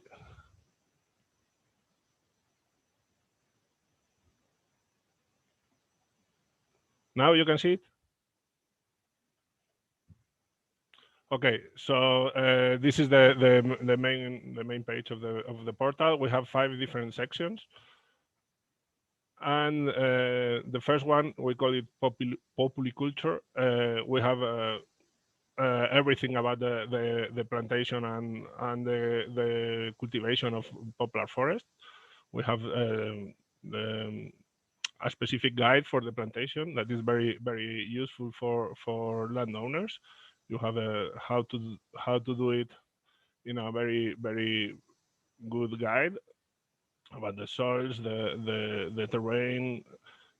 Okay, how you have to work on it and everything. You also have information about the treatments that you have to do during the life of the poplars, the different clones that you can use, together with a lot of documentation about these clones. You have all the information of the clones here, the statistics of the most used, and a lot of PDF documentation about them. We also have a quick guide for beginners, we may say, like questions and answers, very specific about how to create your own poplar forest, the conditions of your land, the permission you need to plant it, the distance from the neighbors, and so on. A lot of questions that are here. I am in charge of this portal of the questions that come from the users, and 90% of them, of the questions they ask, they don't see it, but they are answered in this section. This is really interesting. We have figures about the polyculture here in the region, the cuts during the last 15 years. This is not updated. We only have used that data until 2016, but we have to update it shortly.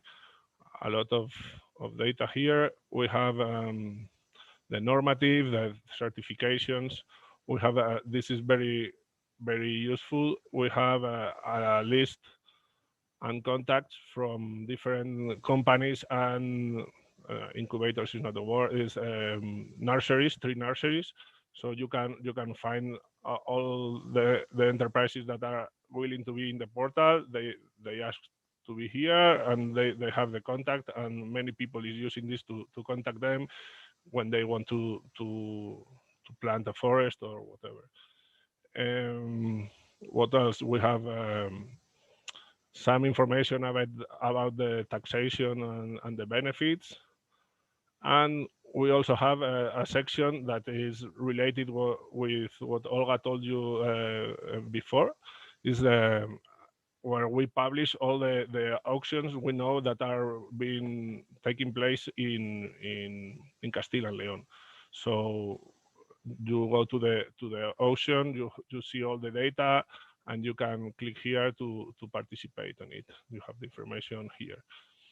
And finally, well, we also have a lot of documentation, a lot of PDFs that you can download with information about many things related to poplar trees. And finally, the 2 tools I'm going to talk to you about a little bit later. So just a little bit of information about the poplar in Castilla and León. We have mainly 3 species: Populus nigra, alba, and tremula. Of course, nigra is the most used for good purposes. So all as you know, all the clones that we have, most of them are from Populus nigra. Castilla and León is the first European region in production of poplar wood.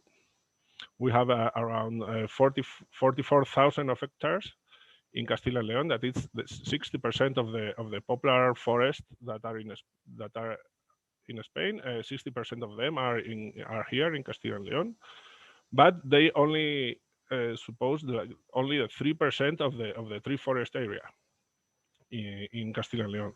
But with that 3%.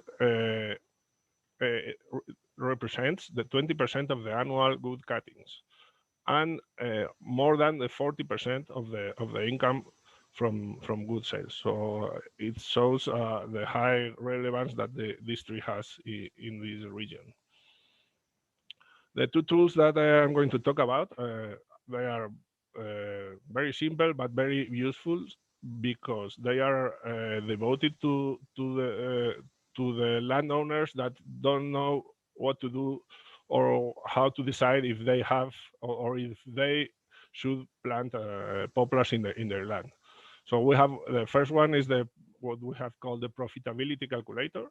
It's a very simple tool that requests very few information from you, but it gives you an estimate of what more people want to know. That is the money that you can get with this with a plantation.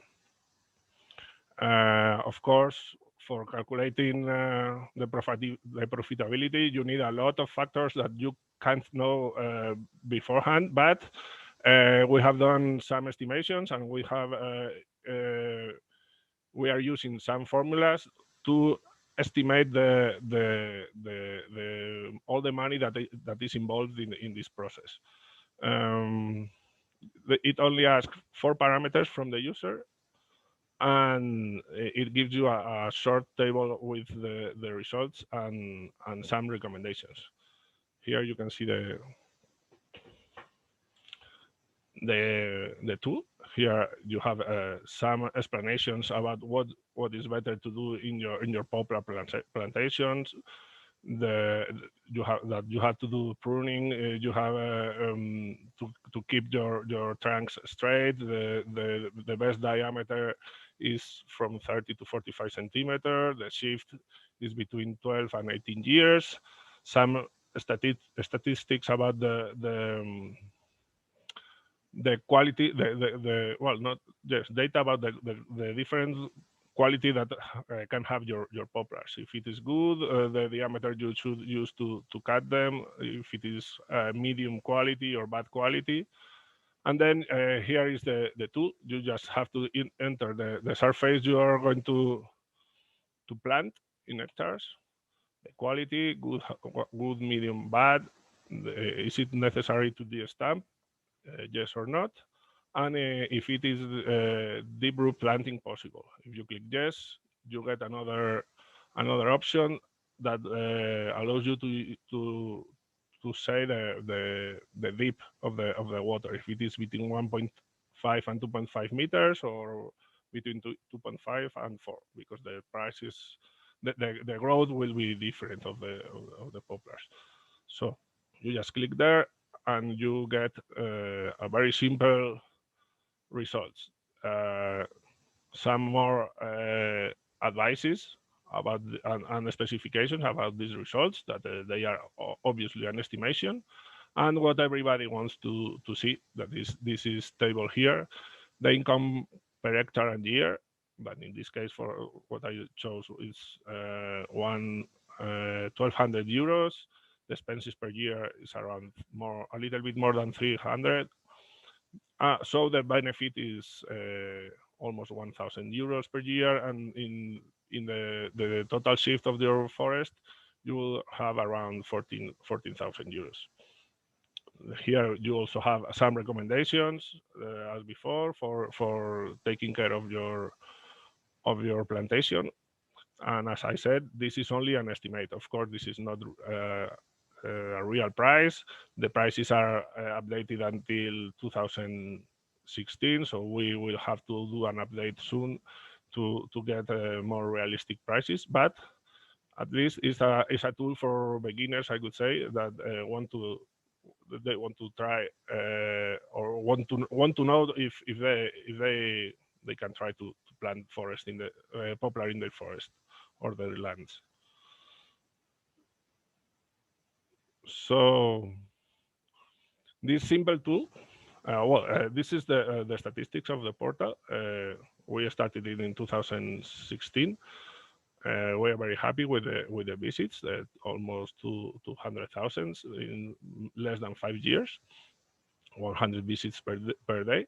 And this simply calculator I showed you before has been used 6,400 times. So we think it's been a very useful tool for people that are interested in planting poplars. For calculations per day, we think it's a great result of this tool. The other tool is is more classic. It's just a map viewer for of the potentiality of the land in Castile and Leon to plant trees, to plant poplars. So we have several layers in the map viewer that shows you the potentiality of your land to plant poplars. The alluvial soil layer. The alluvial soils are the best soils that, as you know, they are just usually in the riversides, so they are the better for planting poplars. It also shows you the plantations that are actually with poplar trees. Of course, the rivers, and we used some limiting factors that we have seen that in Castile and Leon are like not 100% limited, but if you plant your poplars within these limits, maybe you can have troubles. The altitude above 1100 meters and the slope above 5% are not recommended to plant poplars. And some additional info about the protected areas and the fluvial reserves. I can show you the map viewer here. You have some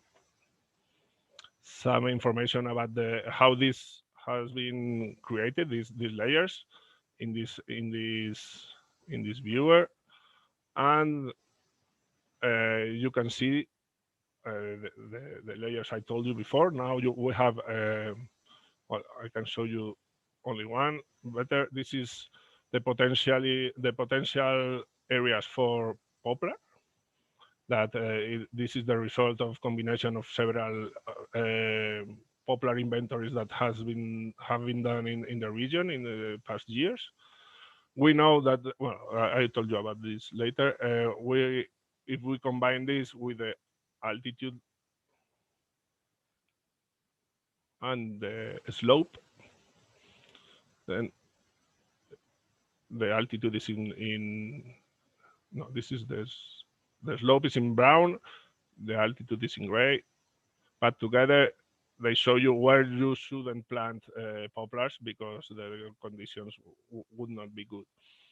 We also have a layer showing where the actual plantations are, but this layer is, as I told you, from 2016.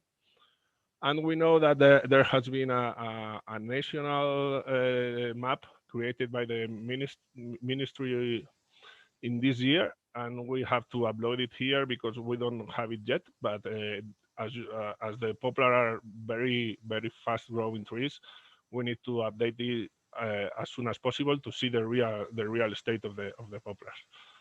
And that's it. We have some additional information here about the protected areas and the fluvial reserves. And this is very useful, as I said before, for the landowners who want to know if they should plant trees or not.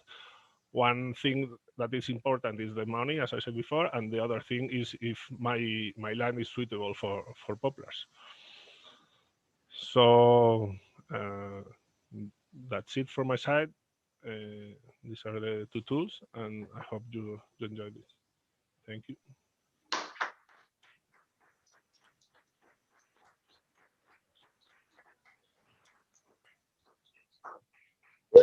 Thank you very much, Nacho. It was last but not the least, of course.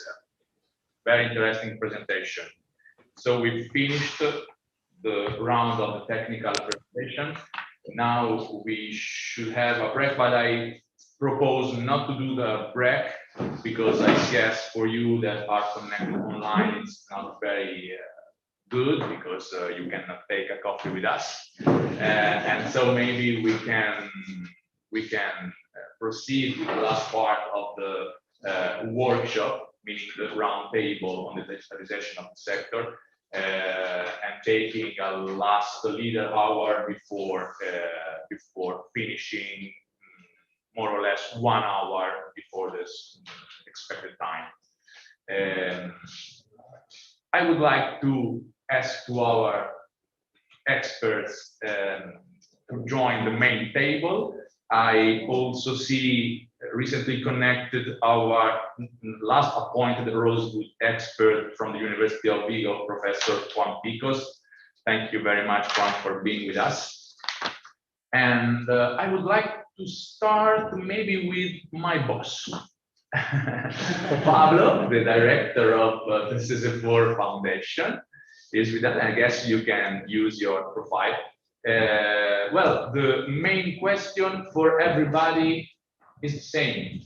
We talked about digitalization of the Poplar sector and the benefit of the internationalization.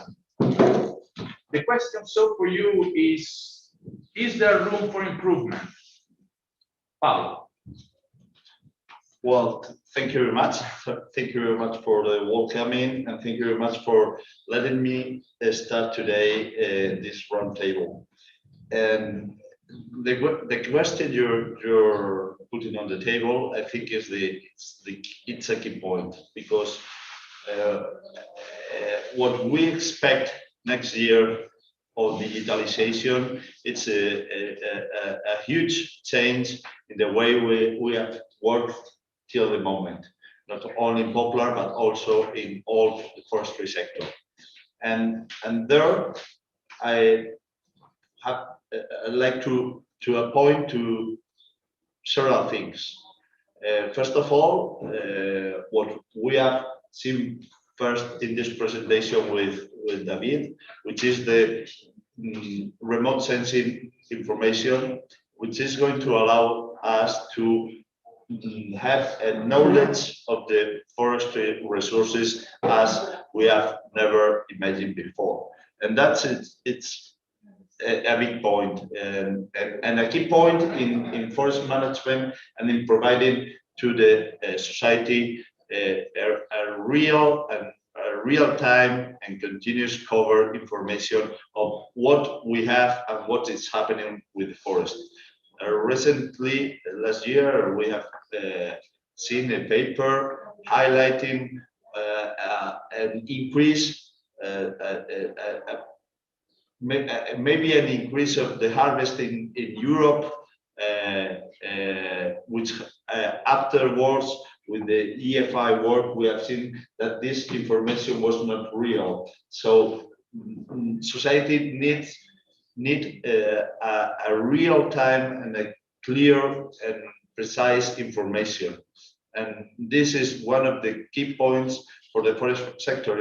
If we want to grow up and to be important in the future, and to catch all the opportunities that are going to come in this transition from the fossil fuel economy to the bioeconomy, forest sector has to improve its information, and that's one of the important points. Remote sensing, and the other point is digitalization of the administration and the forest enterprises, and that's another very important point, because nowadays traceability, giving to the society the real information that where the timber is coming and how is it being processed, and in which areas, and that's a very, very important point. And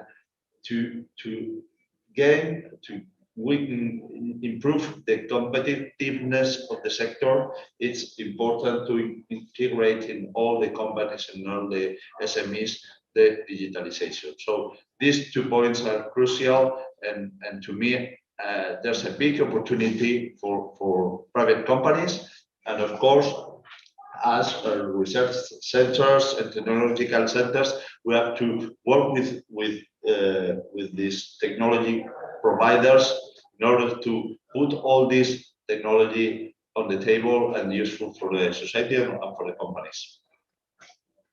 Thank you, Pablo. So remote sensing and digitalization, two main points that Pablo put on the table. What do you think, Eduardo? Well, first of all, I have to congratulate all the presenters, because I'm really impressed because of the management initiatives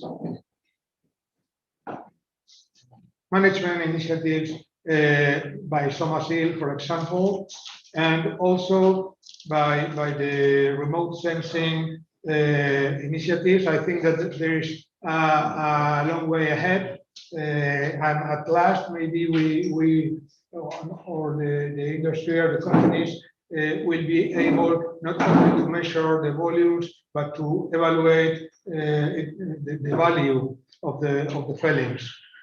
Nevertheless, I see that we have an important gap, and this is harvesting mechanization, because harvesting mechanization has suffered from a very important evolution, both in pine stands and in eucalyptus. But it's not the case in poplar harvesting operations.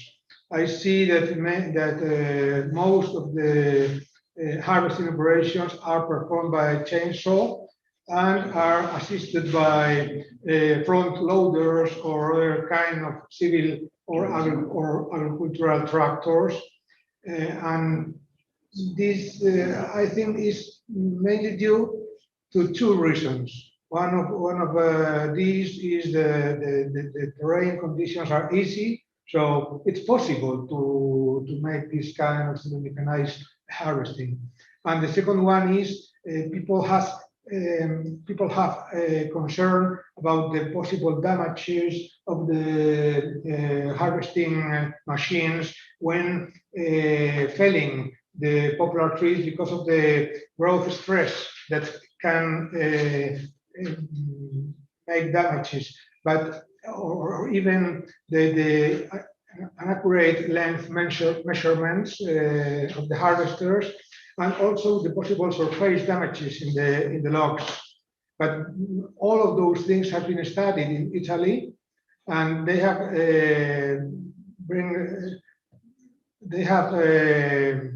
got the conclusion that there are, in fact, the length measurement is better when the harvesting is fully mechanized. The damages in the log surface are not more frequent when logging fully mechanized. And regarding the damages, the loss of value of the timber, in 60% of the case, the value was the same, and in the remaining 40%, they could find losses in both senses, depending more on the operator's skills than of the mechanization level. So the concerns about mechanization is not properly justified, as they say. And on the other hand, the gain in productivity is huge. You can process yearly roughly 4 times more surface if you use a fully mechanized system than a semi-mechanized one. On the other hand, the cost is being lowered some 7.5% in the total logging cost, and more or less, as an average, 3 euros per cubic meter when using a fully mechanized system for harvesting. And at last but not least, the safety conditions in the forest harvesting operation in the poplar plantations are really not good. In some cases, I have seen very poor conditions of safety and health in this kind of operations. For example, chainsaw operators working next to grapple front loaders that were pushing the trees while they were cutting them, and this is not acceptable at all, in my opinion. So I don't know if it's a responsibility of the Forest Administration, Somacil, the industry, all of them. But the thing is, we have there a problem that maybe is more difficult to manage by digitalization, but I think it's important to face. And for me, I think it's my main comment about the situation. Thank you. Thank you to you, Professor Tolosana from the University of Madrid. And who would like to react? So, the harvesting mechanization is a weakness usually in the forest sector, but it's not so true for the poplar sector. Álvaro Picardo. Yes, thank you. Yes, I agree with Eduardo that there is a need to improve the conditions of harvesting, but I would say that regarding digitalization, a key fact is logistics, because we have a very intensive management with an average size of the harvest less than 2 hectares and 500 cubic meters. I don't know how it is linked to the cost of moving those machinery that would need to do a lot of movings from one plot to the other. That's really a difference with the pine sector, where the size of the harvest units are larger, I would say, in general, but this is something to consider. But I would say that we have improved in inventory, but we need to really improve in logistics, connecting many different enterprises, and we have a pushing industry demanding, and to me this is the most challenging. We have seen that Somacil and other enterprises have already digitalized their management. The challenge is to use a common language exchange and providing the opportunity for the different enterprises managing the land, harvesting, transport, and then the industry receiving the logs. That, I would say, is where we should concentrate future steps in that common language for different enterprises. Yeah. Let's try to ask to our foreigner friends if we are able to talk the same language. So we have Andrea and Henri, Italian and French. What's your point of view? Which is the room for improvement? Yes, digitalization and leader service are very important for popular management to optimize forest value. It's a very good example for Rosewood program. Yeah. But in poor forest, I think we have a big problem because private owners don't know where their wood are.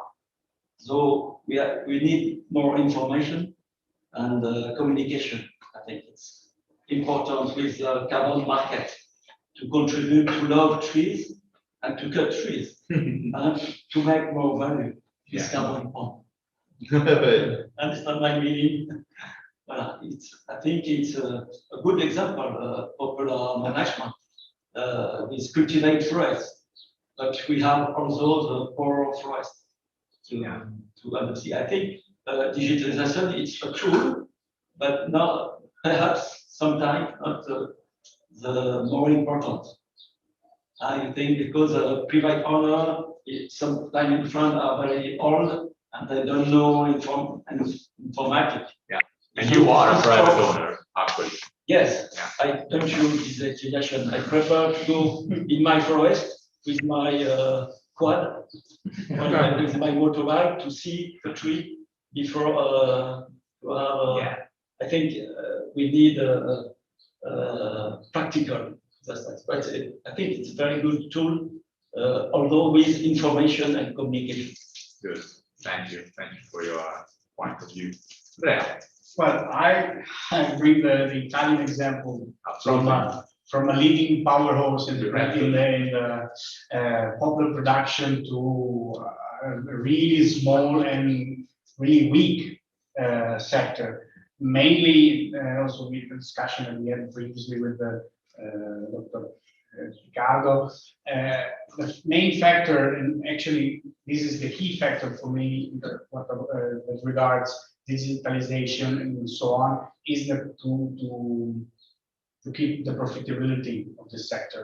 We lost, let's say, this battle against the other crops in the area in Italy, as long as it regards for poplar, because now the surface, the average, the total surface of poplar production in Italy is really low, because we are not as profitable as any other agricultural crop. And this digitalization, and also, as you mentioned before, carbon market should be and could be one of the tools in order to create more value, more added value on this sector.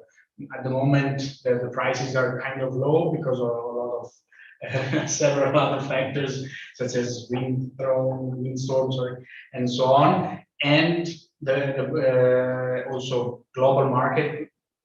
I want to mention another one, but yet the main problem is that actually we are not profitable as any other crop. Yeah, so that's where we should focus on. That's the key. Please. I think with digitalization, we need innovation, because I forgot to mention that in France, to make a more popular forest, we make a new money. We give money back. Yeah. Sawmill give money back to private owner to have more. A sort of cashback. Cashback, yes. To Plantons pour l'avenir. Voilà, to make the more dynamic sector. So innovation is nice. Always digitalization. Thank you. And what about the audience online? Juan, Professor Picos from the University of Vigo. What do you think about it? Hello. Hello. Good afternoon. I'm sorry I haven't been able to be with you all there.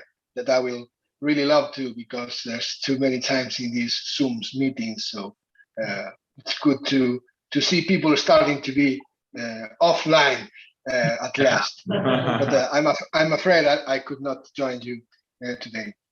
I have been following you all the presentations in this part of the debate, and I'm very glad to see that most of the tools and ideas that we have been thinking of in the last 5 or 10 years are arriving in the market. So that's a good way. But answering your first question, is this all digitalization? It's over. This trend. If you allow me to do an analogy, I will say that I think that we have just learned how to write. Now we have to make literature. So now we have the tools are arriving in the market, but I think their role is not to do the things we used to do now in the digital way, but their role is really to do new things and manage the sector in new ways that before we could not afford to do, because we have no information and no way of knowing what is happening. So I think the challenge now is this new way of think what new things we can do in forest management and forest logging and not just be satisfied of doing things in the most funny way with more colors in our screens and more data. This data have to make us think of new way of management, new way of policy, a new way of doing things. And I think that's a challenge for the next decade, once that we have learned how to, let me say, write.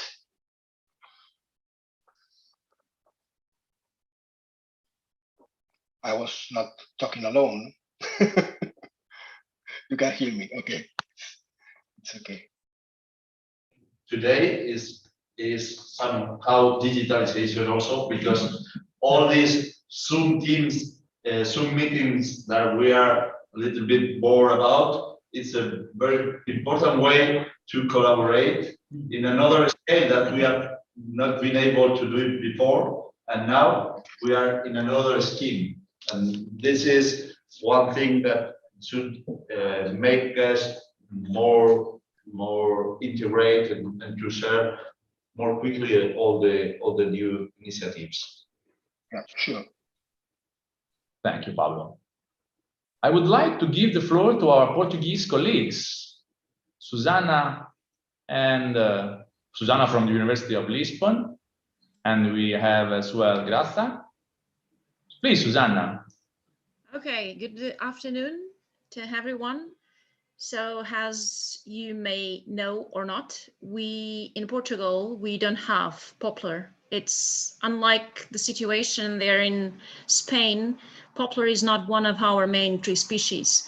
When I was trying to get some Portuguese representative to the round table, I tried to make some contacts to see if I could find someone that has had some experience with poplar in Portugal. And what I was told that in the past, we used to have a factory that produced matches, but it was a long time ago. And most of the plantations that were made in Portugal did not succeed. Mainly, and I tried to figure out why, the reason I was told was that it was lack of water. We don't have good enough soils and we lack water to be able to invest in poplar plantations. When it comes to the digitalization and the exploration of poplar and other tree species, well, in Portugal, our main tree species is eucalyptus, and the mechanization of eucalyptus in Portugal kind of drove to the mechanization of pine as well. And as far as I know, our major issues with the machinery is not lack of mechanization these days. It's the proper use of machinery that is suitable for the country. Because I was told that most of the machinery we are using is bought from the Swedish, and the Portuguese end up buying very sophisticated machines and do not negotiate these acquisitions properly, and they end up not being able to use all the potentialities that the machines have.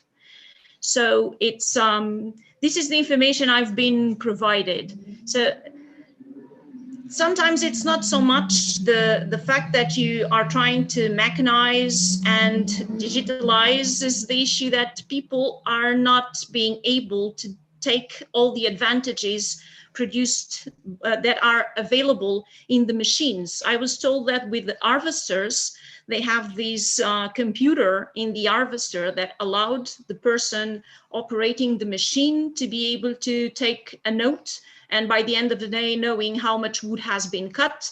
But in some places in Portugal, the guy behind the machine uses the machine to cut the trees, but by the end of the day, he has this other guy taking notes in a piece of paper to account for how many trees have been harvested. So I think that we should invest in some kind of workshops and trying to provide these people that use the machines information, because some of them, or some yeah, so they should try to use the potential. They are buying very expensive machines, but according to what I've been informed, they are not able to use all the potentiality that this machinery has.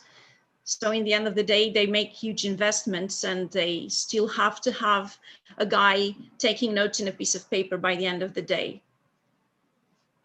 I don't know if Graça wants to add something to my... Thank you for your contribution. Professor Barreiro. Graça, please, the floor is yours. First of all, thank you for the invitation to the Institute of Nature Conservation and Forest, the public administration in Portugal, for participating in this Poplar week. I was only able to assist this afternoon, and I think it was really interesting. And what I could perceive is that though I'm just going to do a synthetic overview of the opinion I was forming while assisting the session, what I could perceive is that, in fact, forestry sector is very similar, at least in the Iberian Peninsula, and at least maybe in other places. Essentially, though in Portugal, as Susana said, we don't have Poplar. Used to be important before, but now is no, the Poplar sector is not important in Portugal.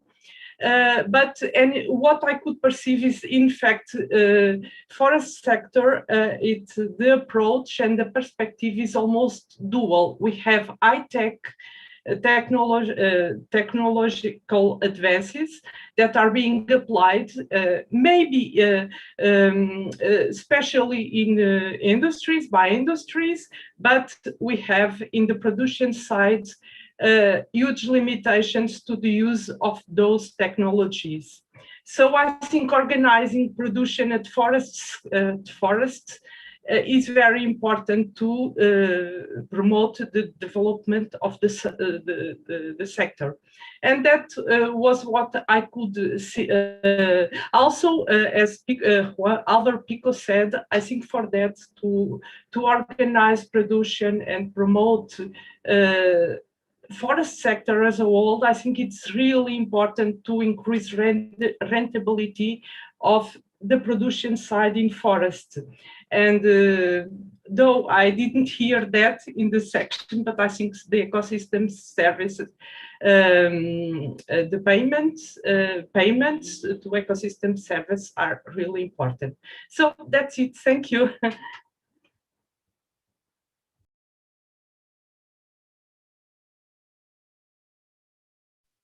Thank you, Dr. Louro from the Institute of Forest Conservation of Lisbon. Thank you very much for your contribution. You know, I really agree with Susana when she said that the most important is not the tool, but the way we use it. And so this is a general truth, let's say. Who would like to react from the audience, from the web? You know, I also would like to thank you, Angela, because she's making everything since yesterday. I wish to clap, Angela, please. Very good work for the organization, all the problem solving, very, very good work. And Raquel, of course, who is connected, and Marta Tejero from the ET department, also support. Always available for helping us with technological problems. To say something, to share one idea and one fear. In my opinion, these steps that we're going to do towards digitalization, they are not being really well deployed because of the situation of the sector. Because the forest sector, we have very some very low number of big companies, big enterprises, which are the board industry or the paper industry, and the rest is a very small industry, which are not really with the capacities of digitalize, because they don't have this possibility. And this is one point that I don't know, how can we digitalize and how can we make something for everybody, because we have to use the same language, as Alvaro told us before. And the other point is that the public administration is crucial in this digitalization, because public administration in the forest sector, it's a player who has a very important role in permits, in communications, in many administrative issues. So if the public administration is not involved, it's very difficult. And what we see, at least in Spain, is that the forest administration has not skills in digitalization, and this administration has not the knowledge of how to tackle this problem and how to make this digitalization of the sector. And I don't know how are going to overcome this barrier, because there's a really problem there. We have to act with a very large number of very small companies, and we have to act with the administration. We have not the skills, and I like to put that on the room. And also one fear that I have is that when digitalization comes, when we apply to make new things, how the small technological companies in the sector are going to be able to compete with the big providers of software, and we have to somehow include them, because they are doing a very good job with very low resources. We have seen Inca, Agresta, and other small companies which are doing a very good job, but with very low resources. And maybe when we try to solve the problem, we apply to Movistar or one of these big companies who say, well, 10 million euros to make the platform that we have. So this is one fear that we have to solve. Thank you. I agree. Please. Yeah, I would like to follow this. I think I agree with Pablo, and I think that also right now we have a gap between users and practical and developer and technological supplier. And sometimes I think that we are not close, and I would like to work more closer to practical needs. And it's something that, because we have innovation project and we make very interesting things, but sometimes it's difficult to match this with reality and with reality of companies. And I think this gap is something essential to work. And for example, one example is that most of it's also a reflection of for example, digitalization for the sector. We are speaking in English now, and for example, we have a gap also with users that normally don't speak English. Though, so I feel that we have a gap now, and it's something that we how to.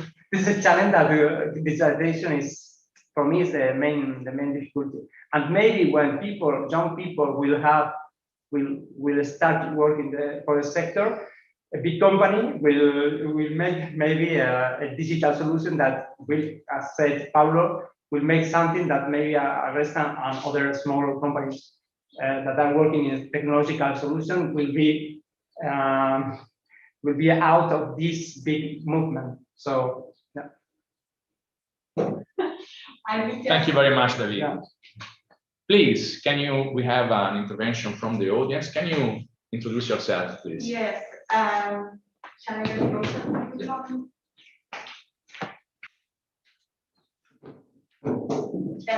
So I am Flor Álvarez. I come from the Universidad de León.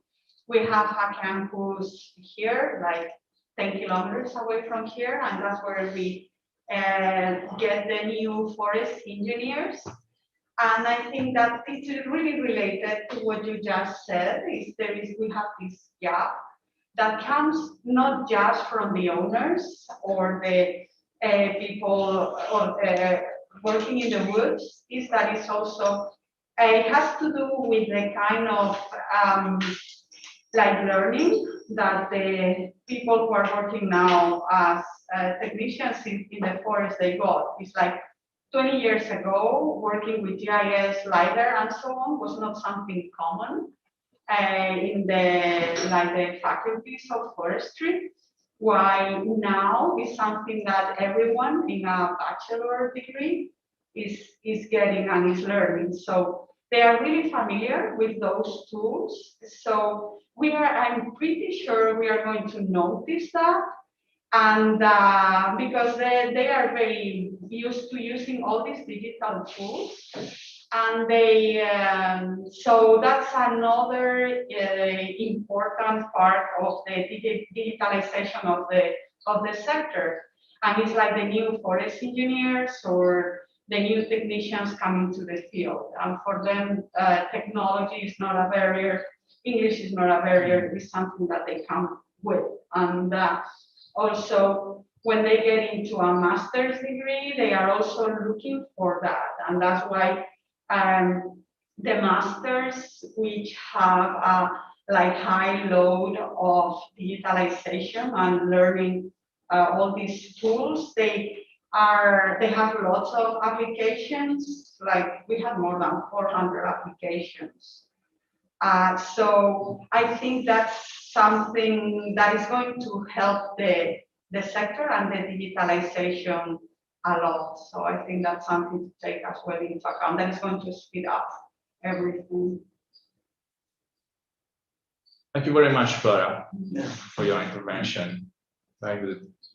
Please, Eduardo. What I don't know if this improvement is going to reach the professional sector. I mean, these machine drivers or forest operators also need a good professional education that does not exist at all.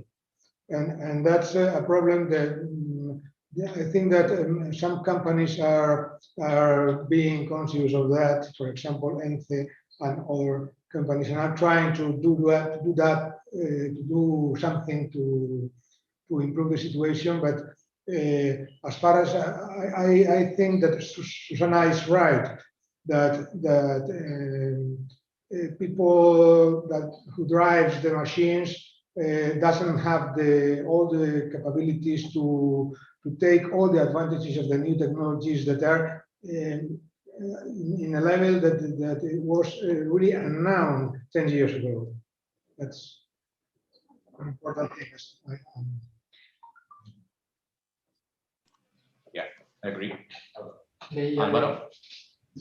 Yes, well, I want to refer to the challenges that Pablo mentioned and the relevance of the public administration. It is true, but my perception is that the recovery plan is really going to offer an opportunity, and the regional departments are thinking really how to prepare for this jump at the level of the administration. That is, it's a challenge in itself, but I perceive things changing that I didn't expect 10 years or 5 years ago. So I'm confident on that. And also, to me, a different, but really, I don't know if even more relevant for the sector is the small and medium enterprises, and what Eduardo was referring is the drivers, the small companies And well, we are working with Centratec. There is a program for innovation in small and medium companies. In the regional government, we are working with Sesión to develop training programs for the forest sector. So the consciousness is there, and the enterprise associations are asking for that because they feel the need. That's the first step. And so I would say, let's try to prepare. We are going to have the funds in the next 5 years. The funds are, well, today we are receiving some funds from the ministry. And so I think that we have the elements to really change the sector in 5 years. So we know where the problems are, we have the knowledge, and we have the funds. That's something that we didn't have and we didn't dream to have 5 years ago. So we'll see. Thank you, Álvaro. Very good. We are approaching the conclusions, to the closing of this workshop. Yeah, we have a raised hand. Yours, Susanna, please. Okay, I just want to add something. I won't take long. We were talking about the use of technologies, and that we should not only think of this as a bottom-up approach, but also has a top-down approach. Because in Portugal, what we are facing now is, I speak for myself, I've worked the past 15 years on the development of tools to make the forest owner's life easier. So we developed these tools, and lately what we've been watching in Portugal is that we are treating the users of these tools, or the potential users of these tools, like dummies. Instead of investing and trying to motivate them to use the technologies available, we've been trying to produce, I don't speak for myself, but I've been watching it happening lately, produce Excel spreadsheets with static information so they can have a look at it and make decisions regarding management. For example, Graça is here in the audience, and she knows we've been discussing the use of Excel spreadsheets containing output runs from simulation tools in order to be used as the basis for the decision-making in forest management. And I think that we should try to provide the tools and try to motivate people to use them, because otherwise we will have research investing in digitalization and providing the tools, but people not using them because they are trying, or they are being convinced that there are other ways, simpler ways of doing it. And in this case is the use of Excel spreadsheets containing numbers instead of running the tools that we've been developing for years in order to assist management. So I think it's a bottom-up and a top-down approach. And I think that the public administration should also try to incentivize forest managers to use the tools that are available instead of treating them like dummies and preventing them or giving them something that is half good just because it's easier to be used. I don't know if I was able to pass the message, but that's it. Thank you. I guess you was. Thank you, Susanna. Can I just add, in fact, the public administration nowadays, I think, at least in Portugal, I don't want to focus the discussion on the Portuguese case, but is associations, producers associations that do the extension near private owners. Public administration is trying to improve, of course. I think this dual approach is transversal also along the different bodies, and in public administration we have also we have technologies. For example, the permits, most of them are done by digital platforms. But on the other hand, there are people that are not used to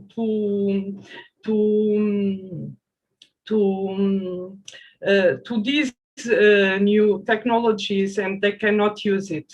So I think we must balance this and try to improve. And of course, the recovery plan will be very helpful to promote the new technologies. As Susanna said, from top down and down to top, it's very important. Thank you. Thank you to you, Graça. I would like to try to give the floor to our guests from the web, maybe because I don't see the video activated, but I'm wondering if Professor Van Acker Joris is with us, is following right now. Yes. Here, I wasn't. Hello, Joris. Thank you. I wasn't able to follow everything. I had a meeting in between, but I'd like to congratulate you with this initiative and interlinking with different countries. And although I'm a little bit more from the north, I do follow the initiatives in Spain and Italy, and I think you probably suffer less from the balance between plantations and forestry, and you still try to integrate as much as possible, while on my side from Belgium, I try to identify that also the agriculture sector should be more interested in poplar cultivation and in this thing. So what I a little bit missed in your meeting today was actually bridging between forestry and agriculture. I think this is a very important one for the future of Europe, because today the agriculture sector seems to be neglecting forestry as a part of their story, and on the other hand, foresters don't like agriculture sector to get involved. But especially when you relate it to poplar, I think it's a very interesting way of collaboration that could be existing. I'm talking more about the future, but it could be that we are creating that atmosphere better by having tools that calculate that are common for agriculture and forestry to some extent. Just one comment. I leave you with it. Yeah. Thank you. It's very welcome, Professor. Thank you very much for being with us. Some conclusions? Marie, bien sûr. Not conclusion. It's an idea. An idea. I think one idea, of course. An idea. Yeah. I think digitalization demand depends on the balance between timber offer and demand. You understand me? Yeah. I think if for Poplar, for Douglas fir, the price of the wood is going higher and higher. Yes. So we need more information about the offer. Absolutely. See, I think in the future, and perhaps it's a conclusion. In wood, yes, we need more information if the price of the wood and the forest and the services ecosystemic market are going better. Perhaps we more information from the forest. Good, thank you, Marie. Yeah, we are approaching 6 o'clock, so we are finishing. Maybe we can give the floor to Alvaro for a last opinion. Well, is that I wanted to react to the professor proposal and idea about linking forestry and agriculture, and for the poplar sector is particularly relevant. And I would say that we have mentioned that in Italy and Spain we are seeing how the production area of poplar is being reduced for the content of other agricultural products. But there is an opportunity to work together with farmers associations, because poplar can provide an income for the future, and that's interesting. It can also help to develop carbon farming, that the Commission is very interested in this. So it could be a way to diversify the economic orientation of the farms, and at least in our region there are very adequate conditions for that. So I think yes, we should try to work in that direction. Thank you for the proposal, for the idea. Wonderful, I really agree. Good, I guess we are finishing. I would like, apart to thank you all again, to remember that it's not finished today. Tomorrow morning, we will have our physical study visit. I'm really sorry for all of you that you are following online. Next time you have to come physically. So tomorrow morning, starting from 9 o'clock, we will see the main reality here in the province of Leon about the Poplar sector, and I guess it will be really interesting. And we will finish more or less at 2 o'clock with that last meal. That's it. It was our first Rosewood 4.0 study visit. I'm really happy for this new format. I guess this will be a new best practice. And that's it. Thank you very much to all of you for your contribution, and see you next time. Thank you. Bye tomorrow.